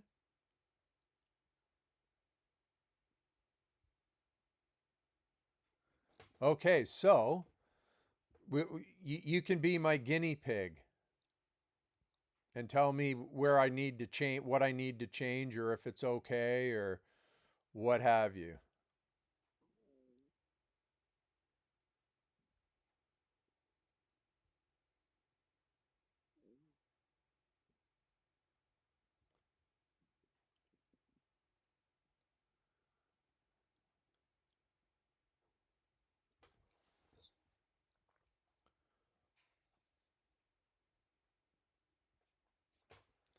Okay, cool. All right, so here. All right, so we're going to focus on the Nasdaq. What time frame are you trading? I know you look at probably all kinds of time frames, but when you're actually trading and taking your setups and signals and stop play, all that stuff, what time frame?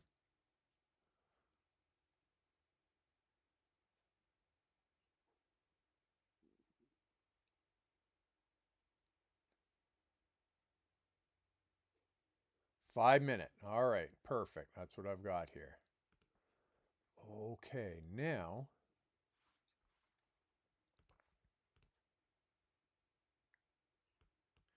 So I'm just going to run through what I've got, okay? So this is just a very, very rough go. So let me pull this thing up. All right, now. Yeah, exactly. I'm the same. I'm totally the same. So now what I have to do, can I change my screen when I'm mid? Well, we're going to find out, aren't we? Okay, I'm going to minimize. No, I got to pull up my OBS. Hold on, let me try this. I'm sure I might screw it up, but okay. Oh, I think I can do it. There we go. Okay, I did it. Okay. There we have it. All right, so let me minimize this. And okay, so obviously when we're going to record it, oh, somebody else popped in just in time for a little impromptu dry run on a video slash little class that we're going to be doing on Friday. Okay, so is everybody all set? Y'all ready there? Everybody set? Ready to go? There we are. I see it up there now. Now this latency here is going to drive me nuts, but we're going to work on that. Okay. All set. Okay, so this is kind of how I'd open it up. I'd say, hi, I'm Rob. Welcome, blah, blah, blah. And today we're going to talk about blah, blah, blah. All right. So now I do all that, and then we're going to talk about the trend. And the first thing we're going to talk about is the uptrend. And we can characterize an uptrend very simply by looking for higher highs and higher lows. Now, I know this is all review for you, but bear with me, will you? Okay, so that is what it will look like when you're in an uptrend. You'll have your higher highs and your higher lows. Nice and simple. Okay, now we're just going to look at the opposite. We're going to look at the downtrend, and it's characterized by lower highs and lower lows, and it's going to look something like that. And you can clearly see the higher highs and higher lows. Of course, I'll make this much more, elaborate, and, I'll elaborate a little bit more for beginning traders and that sort of thing. But anyway, so there we go. Carrying right along, then I'm going to talk about the different ways people put stuff on their chart, right? How they gum it all up with lines and colors and everything else. So I'm going to start with trend lines. Okay, so here are examples of trend lines. The red one, we can see, just connects the lower highs, and it slopes in a downward fashion. And the same with the green. The green ones, or the green trend line, it's connecting a higher low, the higher lows. But never mind that. You can actually take these lines off your chart and go back to the original definition of trend, and we can sit here and say, okay, there's a low, here's a high. Well, look, there's a lower, or I beg your pardon, a higher low. And up here is a higher high. We have just changed trends. So a lot of people will sit there and say, oh yeah, look at that, we broke the trend line. True enough, but you didn't need the trend line to see the change of trend, which is right there. There's your change of trend. And of course, up it goes. And then of course, the cycle starts all over again, down and then back up, etc., etc. All right, so what the next slide is going to produce are price channels. So the price channel is kind of fancy trend lines. So here we would draw the trend line and then a parallel line behind it or below it that best fits, the lower lows. Just like so. And again, people sit there and say, oh, it busted out of the channel. Sure it did. But yet again, low, high, low, higher low, and a higher high. There's your trend change. All right, so I would do that, and then I'd move along and show what it would look like in an uptrend, give that same thing, and then again, reiterate high, low, lower high, lower low. There's your trend change, down the market goes. So the theme is that I'm always looking for that change of trend before I jump in. Okay, so the next one is linear regression. That's a little fancier. We used to do this in university using statistics to determine trend. And I could go into a little blurb about it, just saying, oh, okay, there we go. And how that the Pearson's line going through the middle here is blah, blah, blah. And that is 2 standard deviations above, and that's 2 standard deviations below, blah, blah, blah. And then show a downward example of it. And then if you really wanted the formula for it, there it is. Fill your boots, right? Okay, so then last but not least, not last, but what I personally use is just a simple moving average. And that comes, it's so easy. I do exactly the same thing, only it just gives me that visual cue. Okay, look, so I'm transitioning from here bullish to bearish.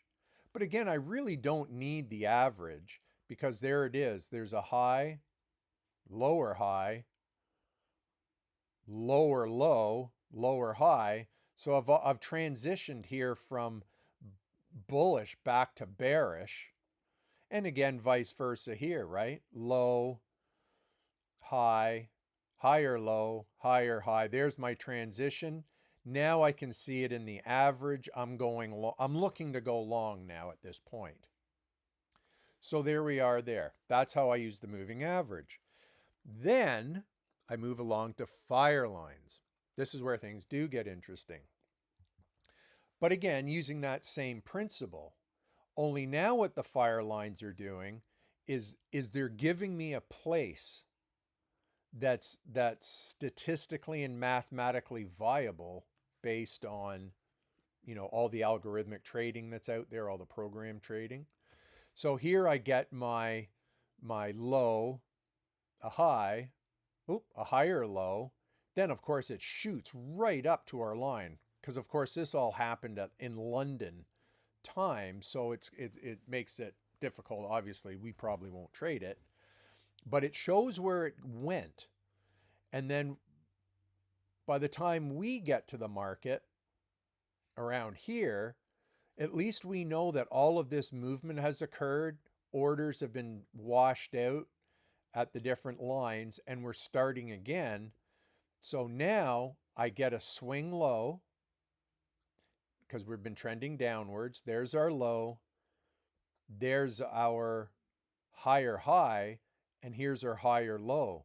So now I'm looking for my signal right off of that second target, and there it is. And it immediately rockets to the third. So these FireLines are super duper powerful for that kind of thing.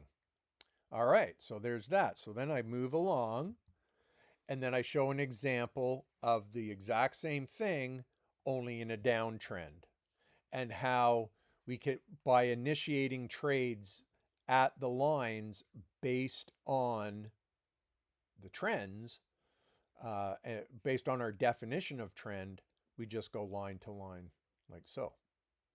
All right, so now I move it right along. And now I'm combining the two.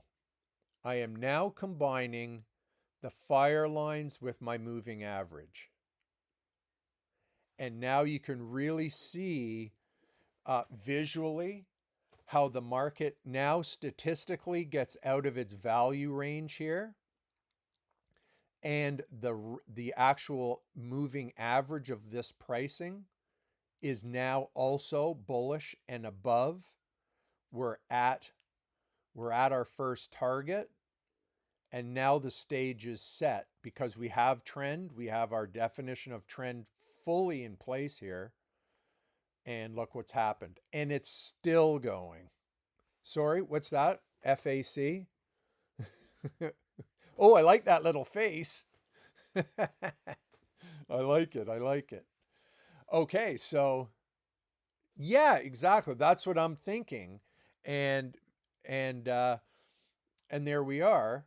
So then we take it from explaining trend and why this all works. Now we jump into, and then of course I'll show a downward thing. And then the trend is, oh yeah, then I'm going to ask them, right? So that's what this is. So then I'm going to say, okay, so what's the trend here? Right? And then hopefully I get people responding, say, oh, well, it's down or it's sideways or it's up or whatever they say. And then I say, okay, how about here? What's the trend there? Well, up. Okay. So now this is where the thing transitions. And I say something like, this brings us now to the change in trend and where to properly place your stop. Oh, there you go. Well, you're here now. You're here now. Okay, so now we get to the meat of it. And this is where I think even I have to stop myself sometimes because I get a little carried away. And I have to go back to basic strategy, which is kind of what I call this. Basic strategy won't let you down. So let's just say we're going to place stops.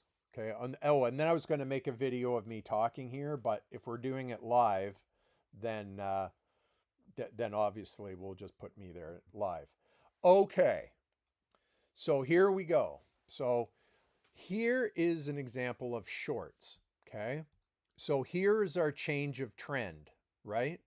High, low, lower high. Okay. Now let's just, for sake of argument, say you go short here. No reason, just you decide to go short there.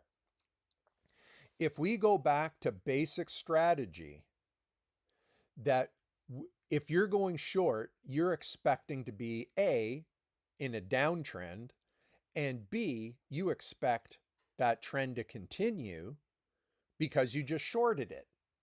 So logic says that you're saying to yourself, I'm in a downtrend. Aha, well, we'll get to that in a sec. Okay, we'll get to that in a sec. So if we sit there and say, logically, you're in a downtrend and you're shorting because you anticipate lower prices, that by definition, you are saying we're in a downtrend. So if you short here, it's just like what you said. You put your stop just up here, even if it's like 2 or 3 ticks above it. Because if you look, everywhere you short here, let's say you short here and you're scalping for, I'm just going to say 5 points. Boom, boom, boom. There's your 5 points. Now you're out. If you sit there and get all FOMO and it gets down to here and you go, oh, I want to short again, your only stop is up here. So now all of a sudden, this thing can turn on you on a dime, and you've got so much risk because that's the only place you can put your stop. So what you have to do is you go short here or wherever, put your stop there, get out, go, wow, that's great.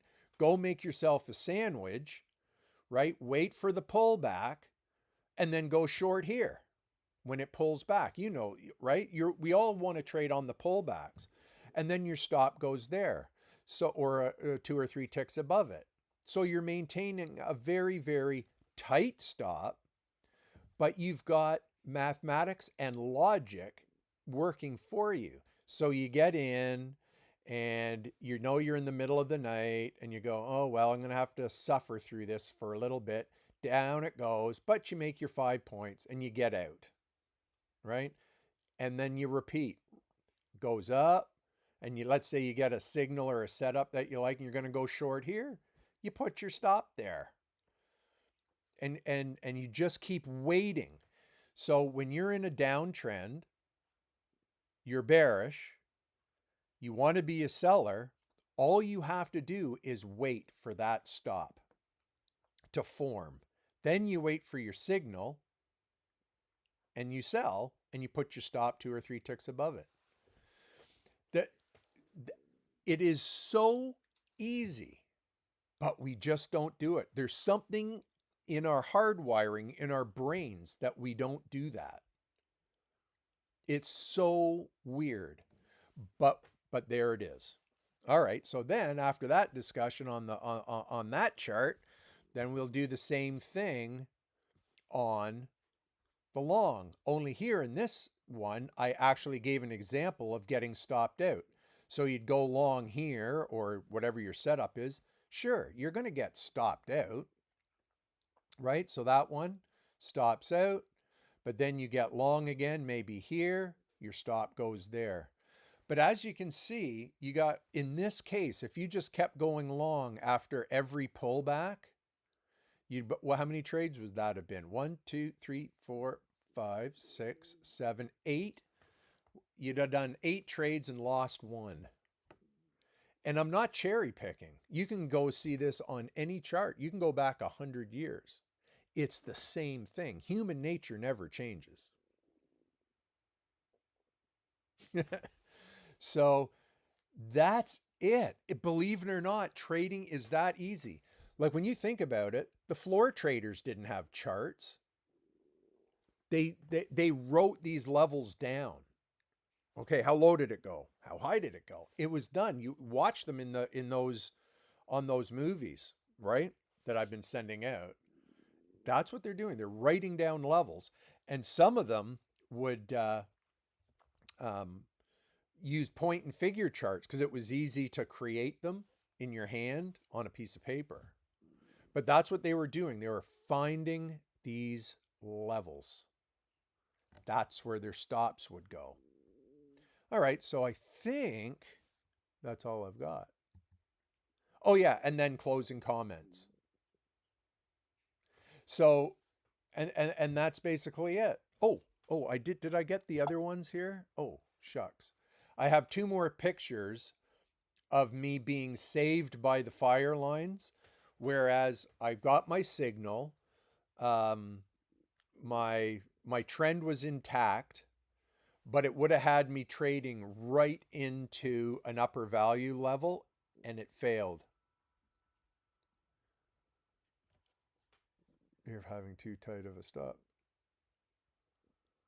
True. But now here's what I spoke to a guy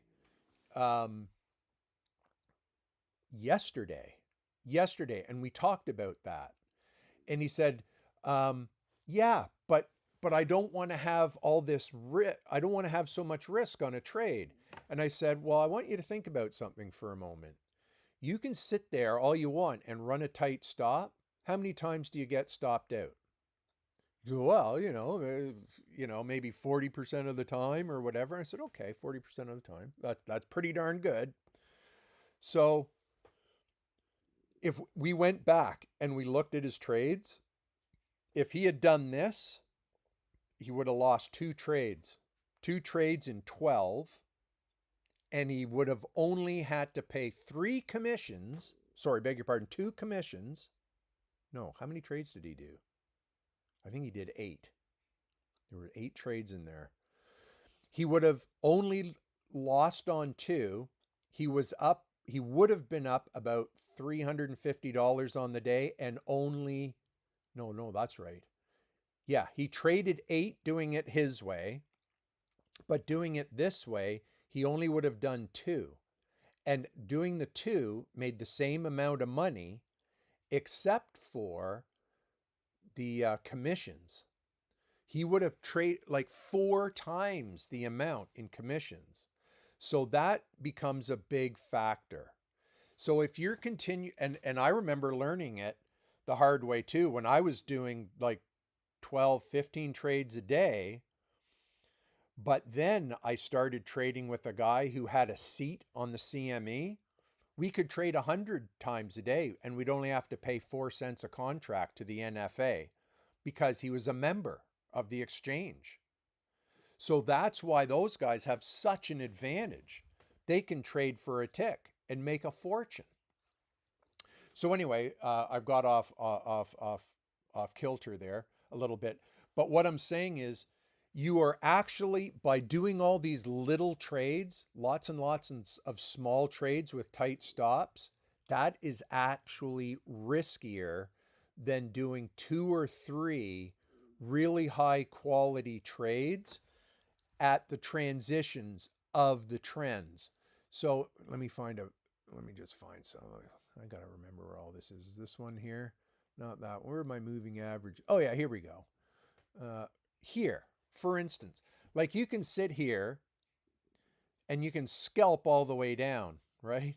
I'm in, grab 3 points, get out. Get in, grab 3 points, get out. Blah, blah, blah. And you feel like a rock star, right? But then at the end of the day, you go, oh my gosh, I just paid $112 in commissions and I brought in $150. Mind you, had you just gone short here, put your stop up here and let it go until the market knocked you out, you do a lot better. So in actual fact, doing lots of small trades is way riskier than running a slightly larger stop, but giving the trade room to run. So the idea is that I'm going to now that we've done this little run through, I'm going to practice it for the week so that I can really do it well on Friday or whenever you think a good day would be to do it. And then the following week, I'll trade it live. So, and when I mean live, I'm talking live. Like it's not prop. I trade live accounts at Iron Beam.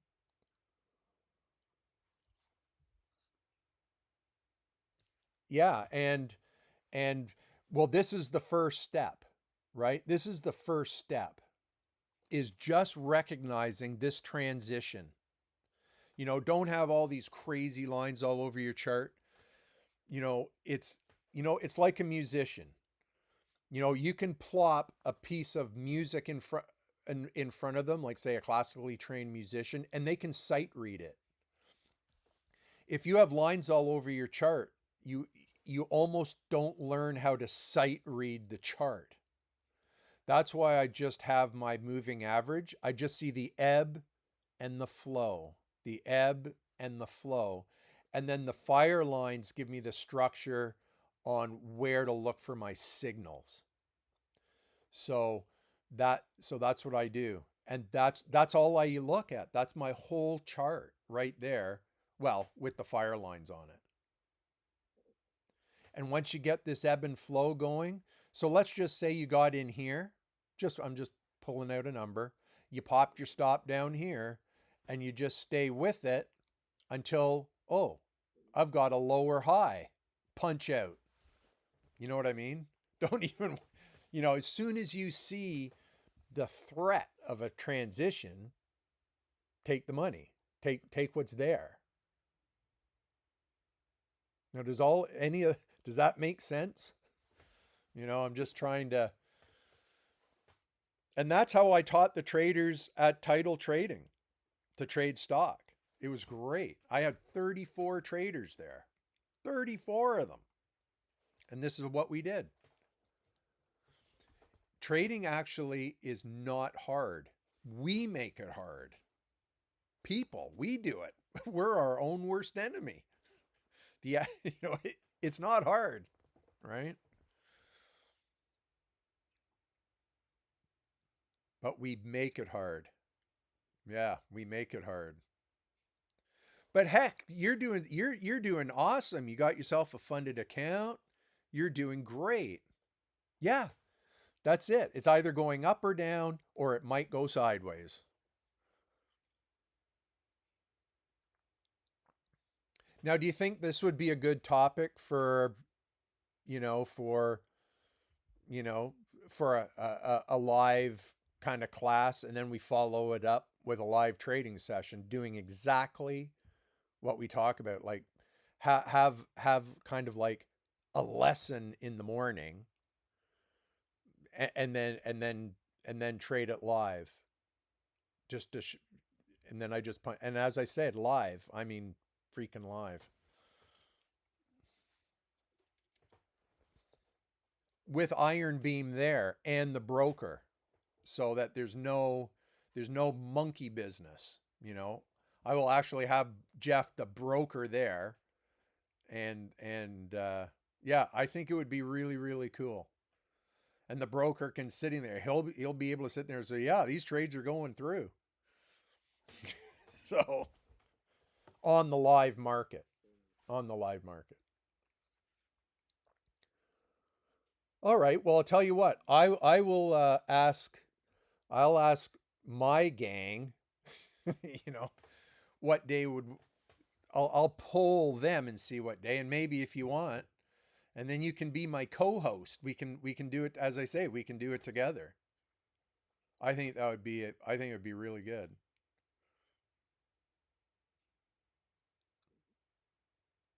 And then you can showcase trade day. I think something live going on like that, because I've gone to look at different live streams just to see what's going on, and they're either loud or obnoxious, or they're learning. All of that's good. That I'm not disputing that, but I actually haven't seen anybody actually sit there, give a little, okay, this is how I do it, and then do it. I haven't seen that yet. Maybe it's out there. I sure as heck haven't gone to the four corners of the internet looking for it either, but I've seen quite a bit. Yeah. So I think that'd be pretty cool.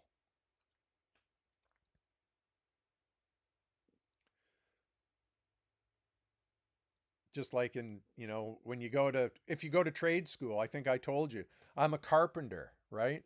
I had to go and do a little bit of time at the community college, how to do a layout and the difference between a king stud and a jack stud and all that. And then you're whisked away onto a job site and you build a house. And they put you so if you just learn that in the morning, then that's what you're going to do in the afternoon. Well, trading should be no different. In fact, trading's a heck of a lot easier than framing a house. But except for, of course, we booby trap each other and sabotage ourselves.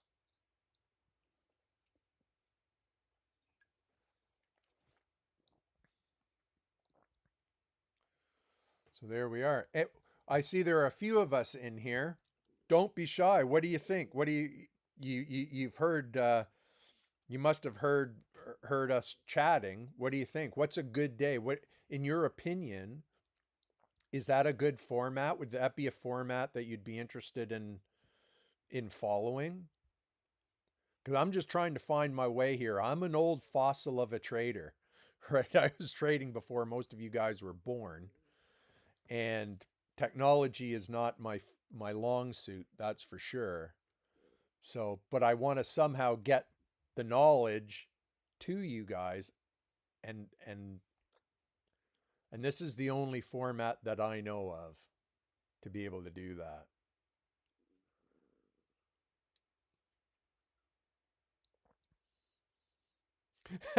There you go. 91. Holy cow. Oh my gosh. I was playing in a band. I was playing in a band, framing houses and trading cotton in 1991.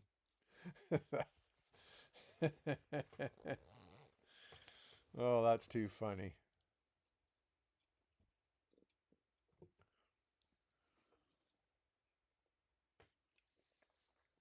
'91. Gosh, wow.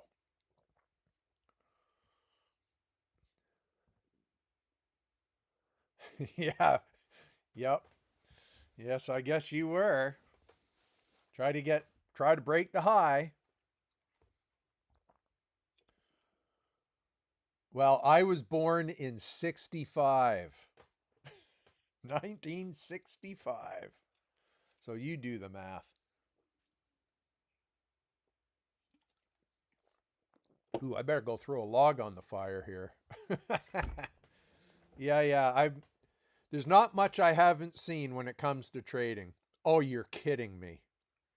Oh my gosh. I could be your father. Holy cow.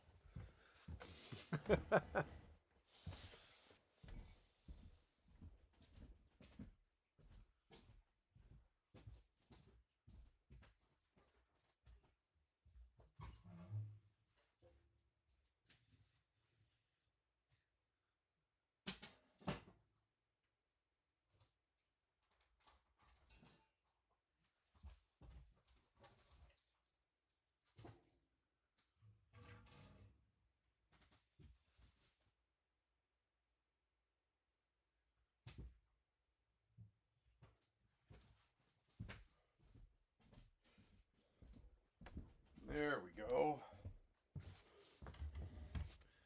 Okay. I think we have some shy people here that are afraid to type, but that's okay. All right, there's some more wood on the fire. I'll be warm for another couple of hours.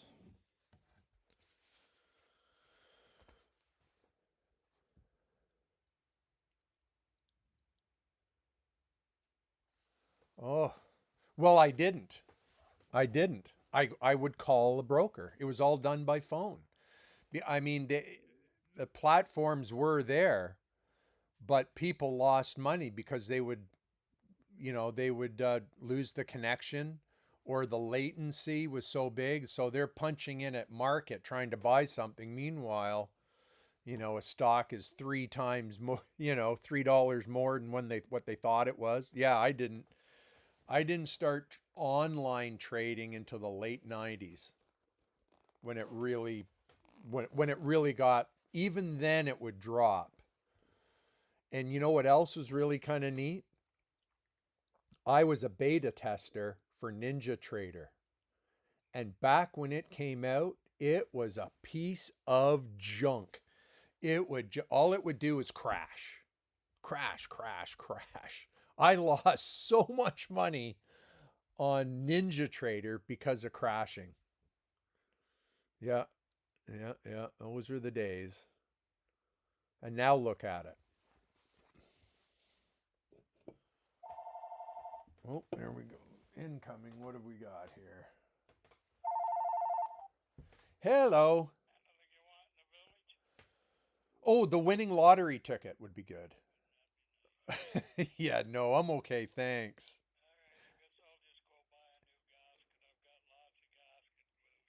Oh, okay. Oh, but they're closed.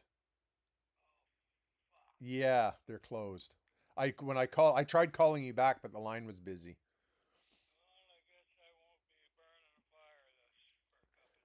Well, you can burn it. It'll still go up the chimney. It just won't hold. It just right. It's because it's pretty to look at. All righty. Bye. Oh. More incoming calls. Oh yeah, it was something else. I can tell. Yeah, I'll tell you. That transition to online trading was not an easy one. It was very expensive for everybody. I mean, even the NinjaTrader would have lost They probably lost millions. But yeah, for us pioneers on it, it was something else. Wow. Yeah, I just called in orders as long as I could, and finally they said, "Look, Rob, I know what your concerns are, but it's a lot better than it was now, so try it." And I went, "All right." PFG Direct, it was called. Wonder if they have pictures of it. You wouldn't believe how primitive it was by today's standards. Let me look. Let me see if I can get a snapshot of it. PFG Direct screenshots. They got everything else on the internet. Maybe they'll have that.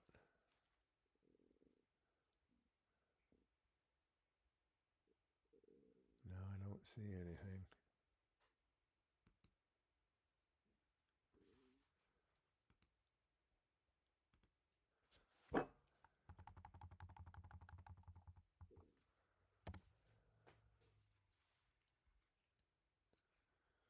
But I remember when they went under too. Did Blackstone buy? What company did PFG use? Who knows? It doesn't matter. Ancient history. But anyway, there we are. Stressful times trading back then. Stressful times. And of course, I was all in the dot-com era too. So you had that going like crazy. All right, let's I'll get rid of this really boring thing. Let's go back. Let's see what the market has done since we've been doing that. Where are we?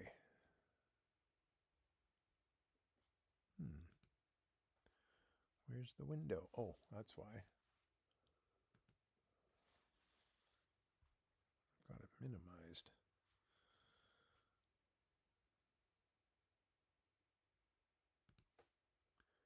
There we go.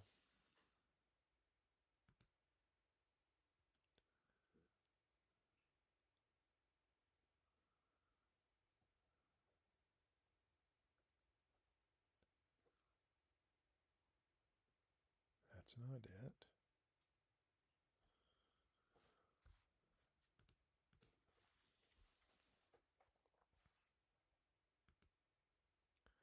That's funny. That's the YouTube one. That's not what I want. Well, it doesn't want to bring it up again. That's ridiculous.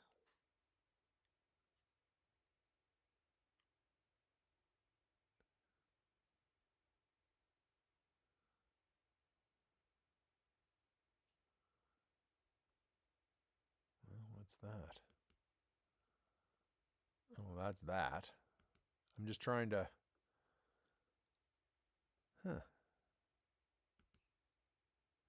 There's that. That doesn't mean anything.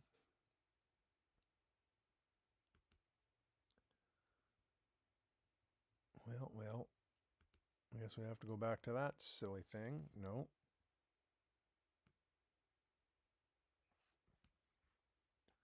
Sorry, guys.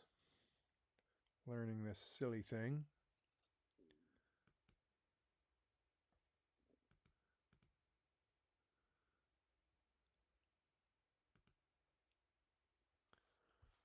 So you're going to get a whole bunch of black screens coming across there.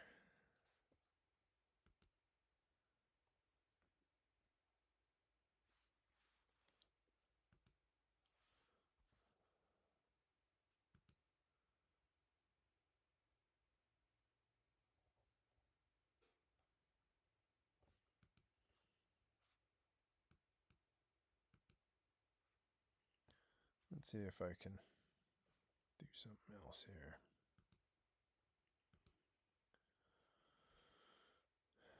Okay.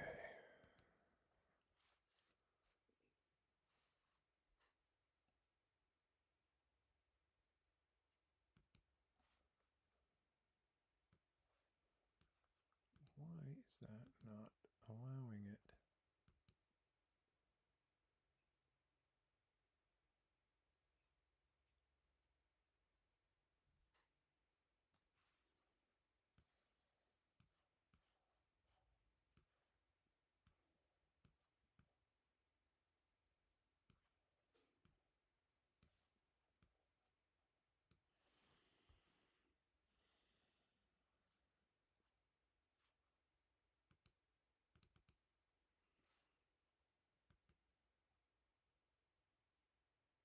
Got it. Got it. Had to refresh it. That's kind of silly. Anyway, we got it.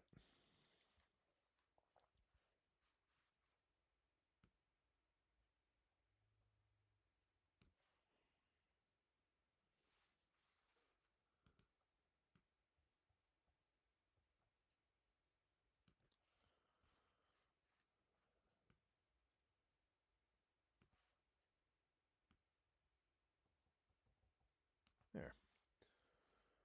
Did it. Okay. Sorry about that, guys.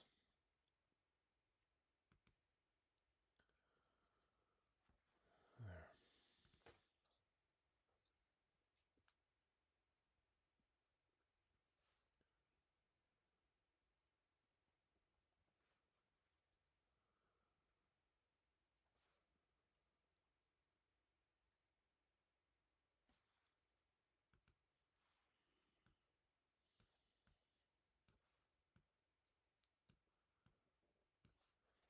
Okay, so let's apply.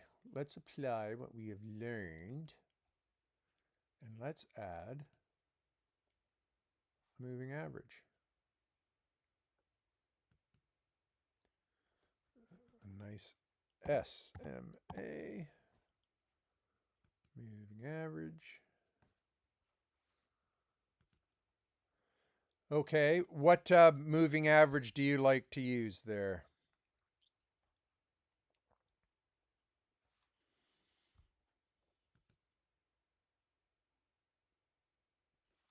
Or I will.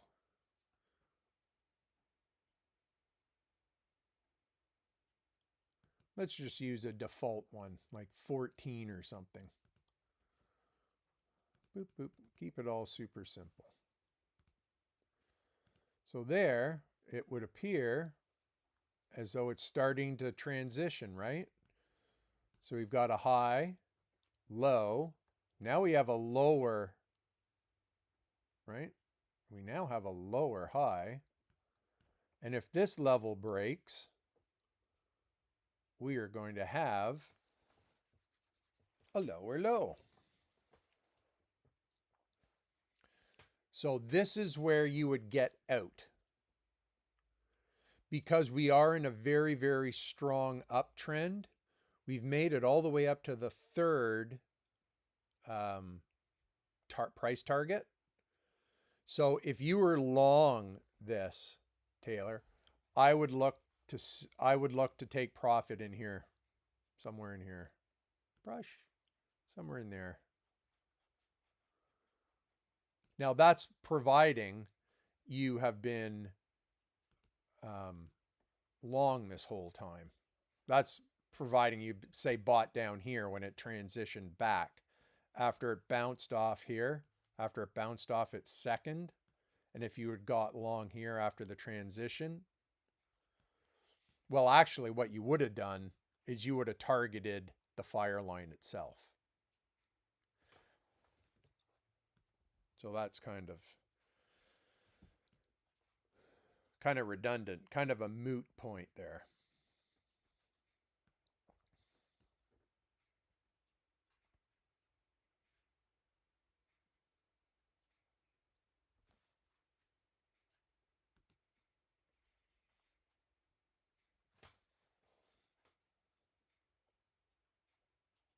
So any questions?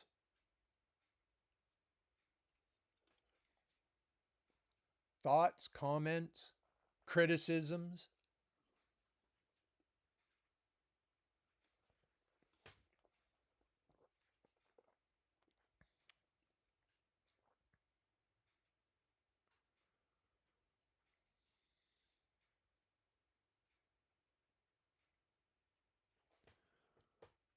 Oh, that's all right. I spend my whole life talking to myself. I'm used to it. I'm old, remember? 1965.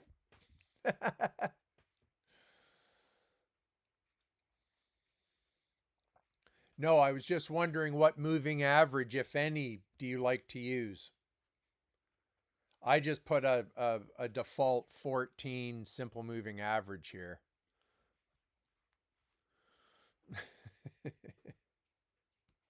And here we go. Look, there we go.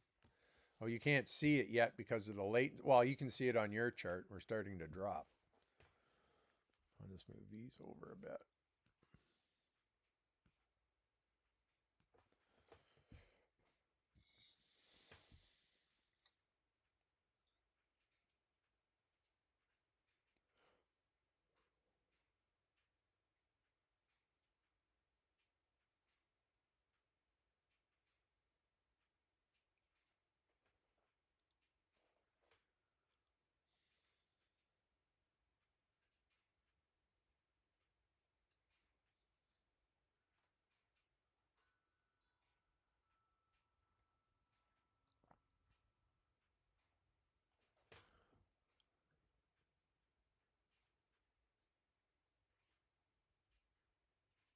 That's all right. If you don't use, I'm only using them as a visual aid for beginners and that sort of thing. I don't actually use them much either, except for just a visual. You know, that's all it is. I'm so fixated on looking for my, you know, my swings. Just exactly what I showed you. Yeah. No, not at all.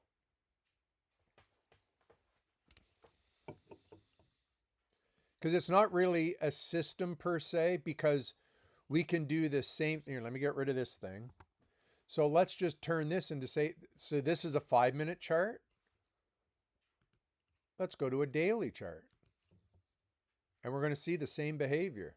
The only thing I have to do is turn off the fire lines, because otherwise they just really are a disaster to look at. All right, so here's the same thing on a daily chart, right? High, low, lower high, down it goes, right? Then the transition, low, high, pulls back. It's not as relevant, but you do get that transition. Now you make the higher high, pulls back. So now we have lower lows. The trend is up. We're going higher. So this is why I personally, I would be reluctant to go short. But here it is again at the top. High, low, lower high, lower, low, tank. It's common everywhere. You'll see it everywhere. So yeah, I'll go along with the word system, but it's what we're really talking about is human nature.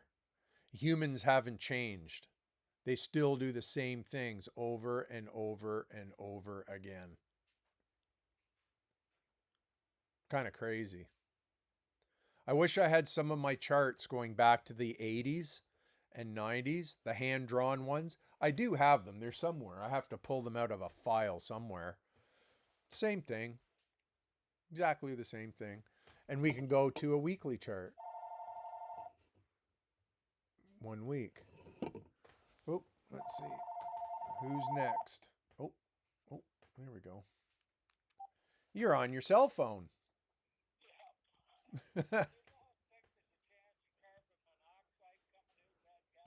No. Nope, because of the chimney effect. No, you will not kill your. Nope, you won't kill yourself. And if you do, say hi to Joe for me, would you? All righty. Bye. Yeah, exactly. Oh, okay. Get the right size. Yeah, absolutely.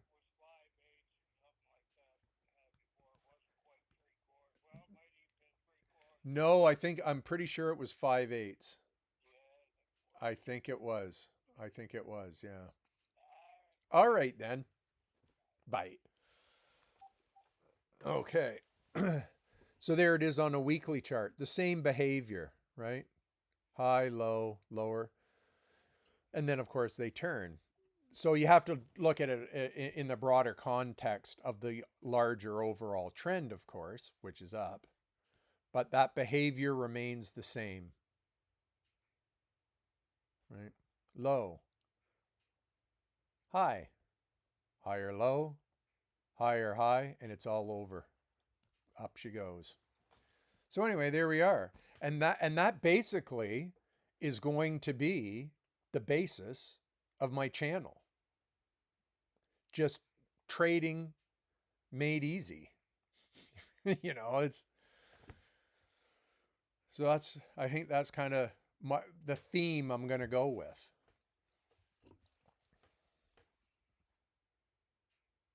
And then trade it live, of course. Trade it live. Well, I guess we don't really need the weekly. So there's the weekly chart. So this is interesting, right? We can almost call it. We can go low, low, high, higher, low, and we just took this out. So now we have a higher high. So now to go back to my presentation, we can go with a trend line and say, there we go. There's your trend line. We are in a longer term. We will most likely go up. So and that's the visual cue. And then of course we can make a parallel line. How do we do that? I think I do this. Clone it. That's it. And now there's your channel. So now if you can forecast this way. But anyway, there we are. I think people just need easy. It actually is. And to be successful as a trader, it's not about mastering the charts. I can teach a 6-year-old how to do that. It's mastering yourself that's so hard. You know, you've traded long enough. You know you're your own worst enemy. I'm my own worst enemy. So there we are. Okay. And then, of course, add the FireLines into it. Then you've got something really cool. There, and let's go back to the 5.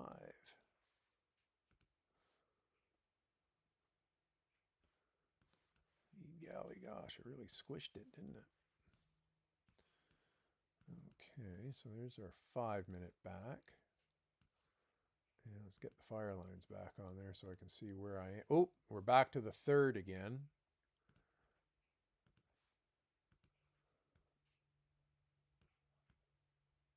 Okay.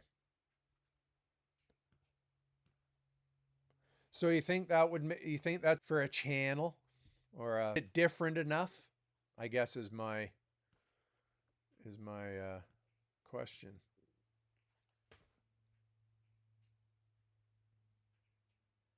Oh, while you're there, give me a like. I've only got 1 like today. 1 like.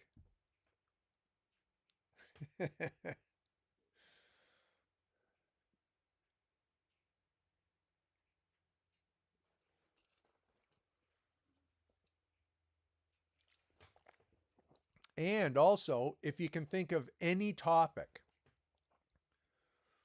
that would be good.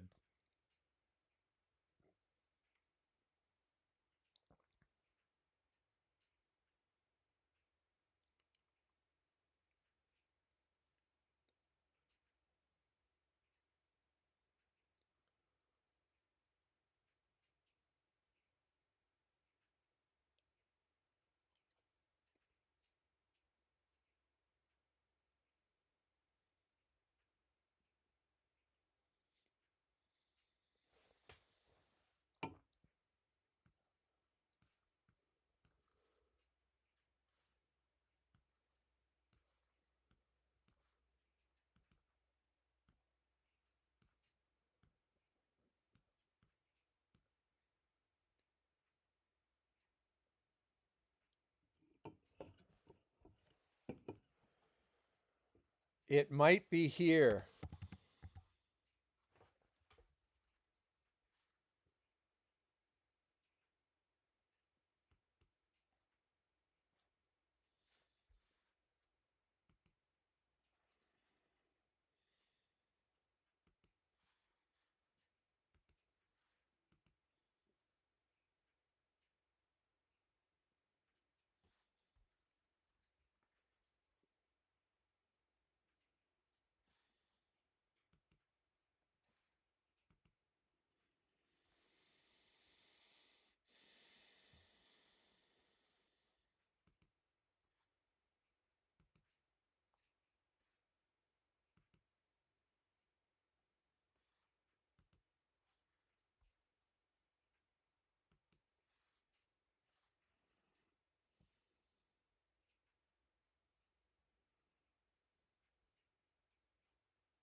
It might be here.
Well, it took all day, but the S&P finally hit its third target to the tick.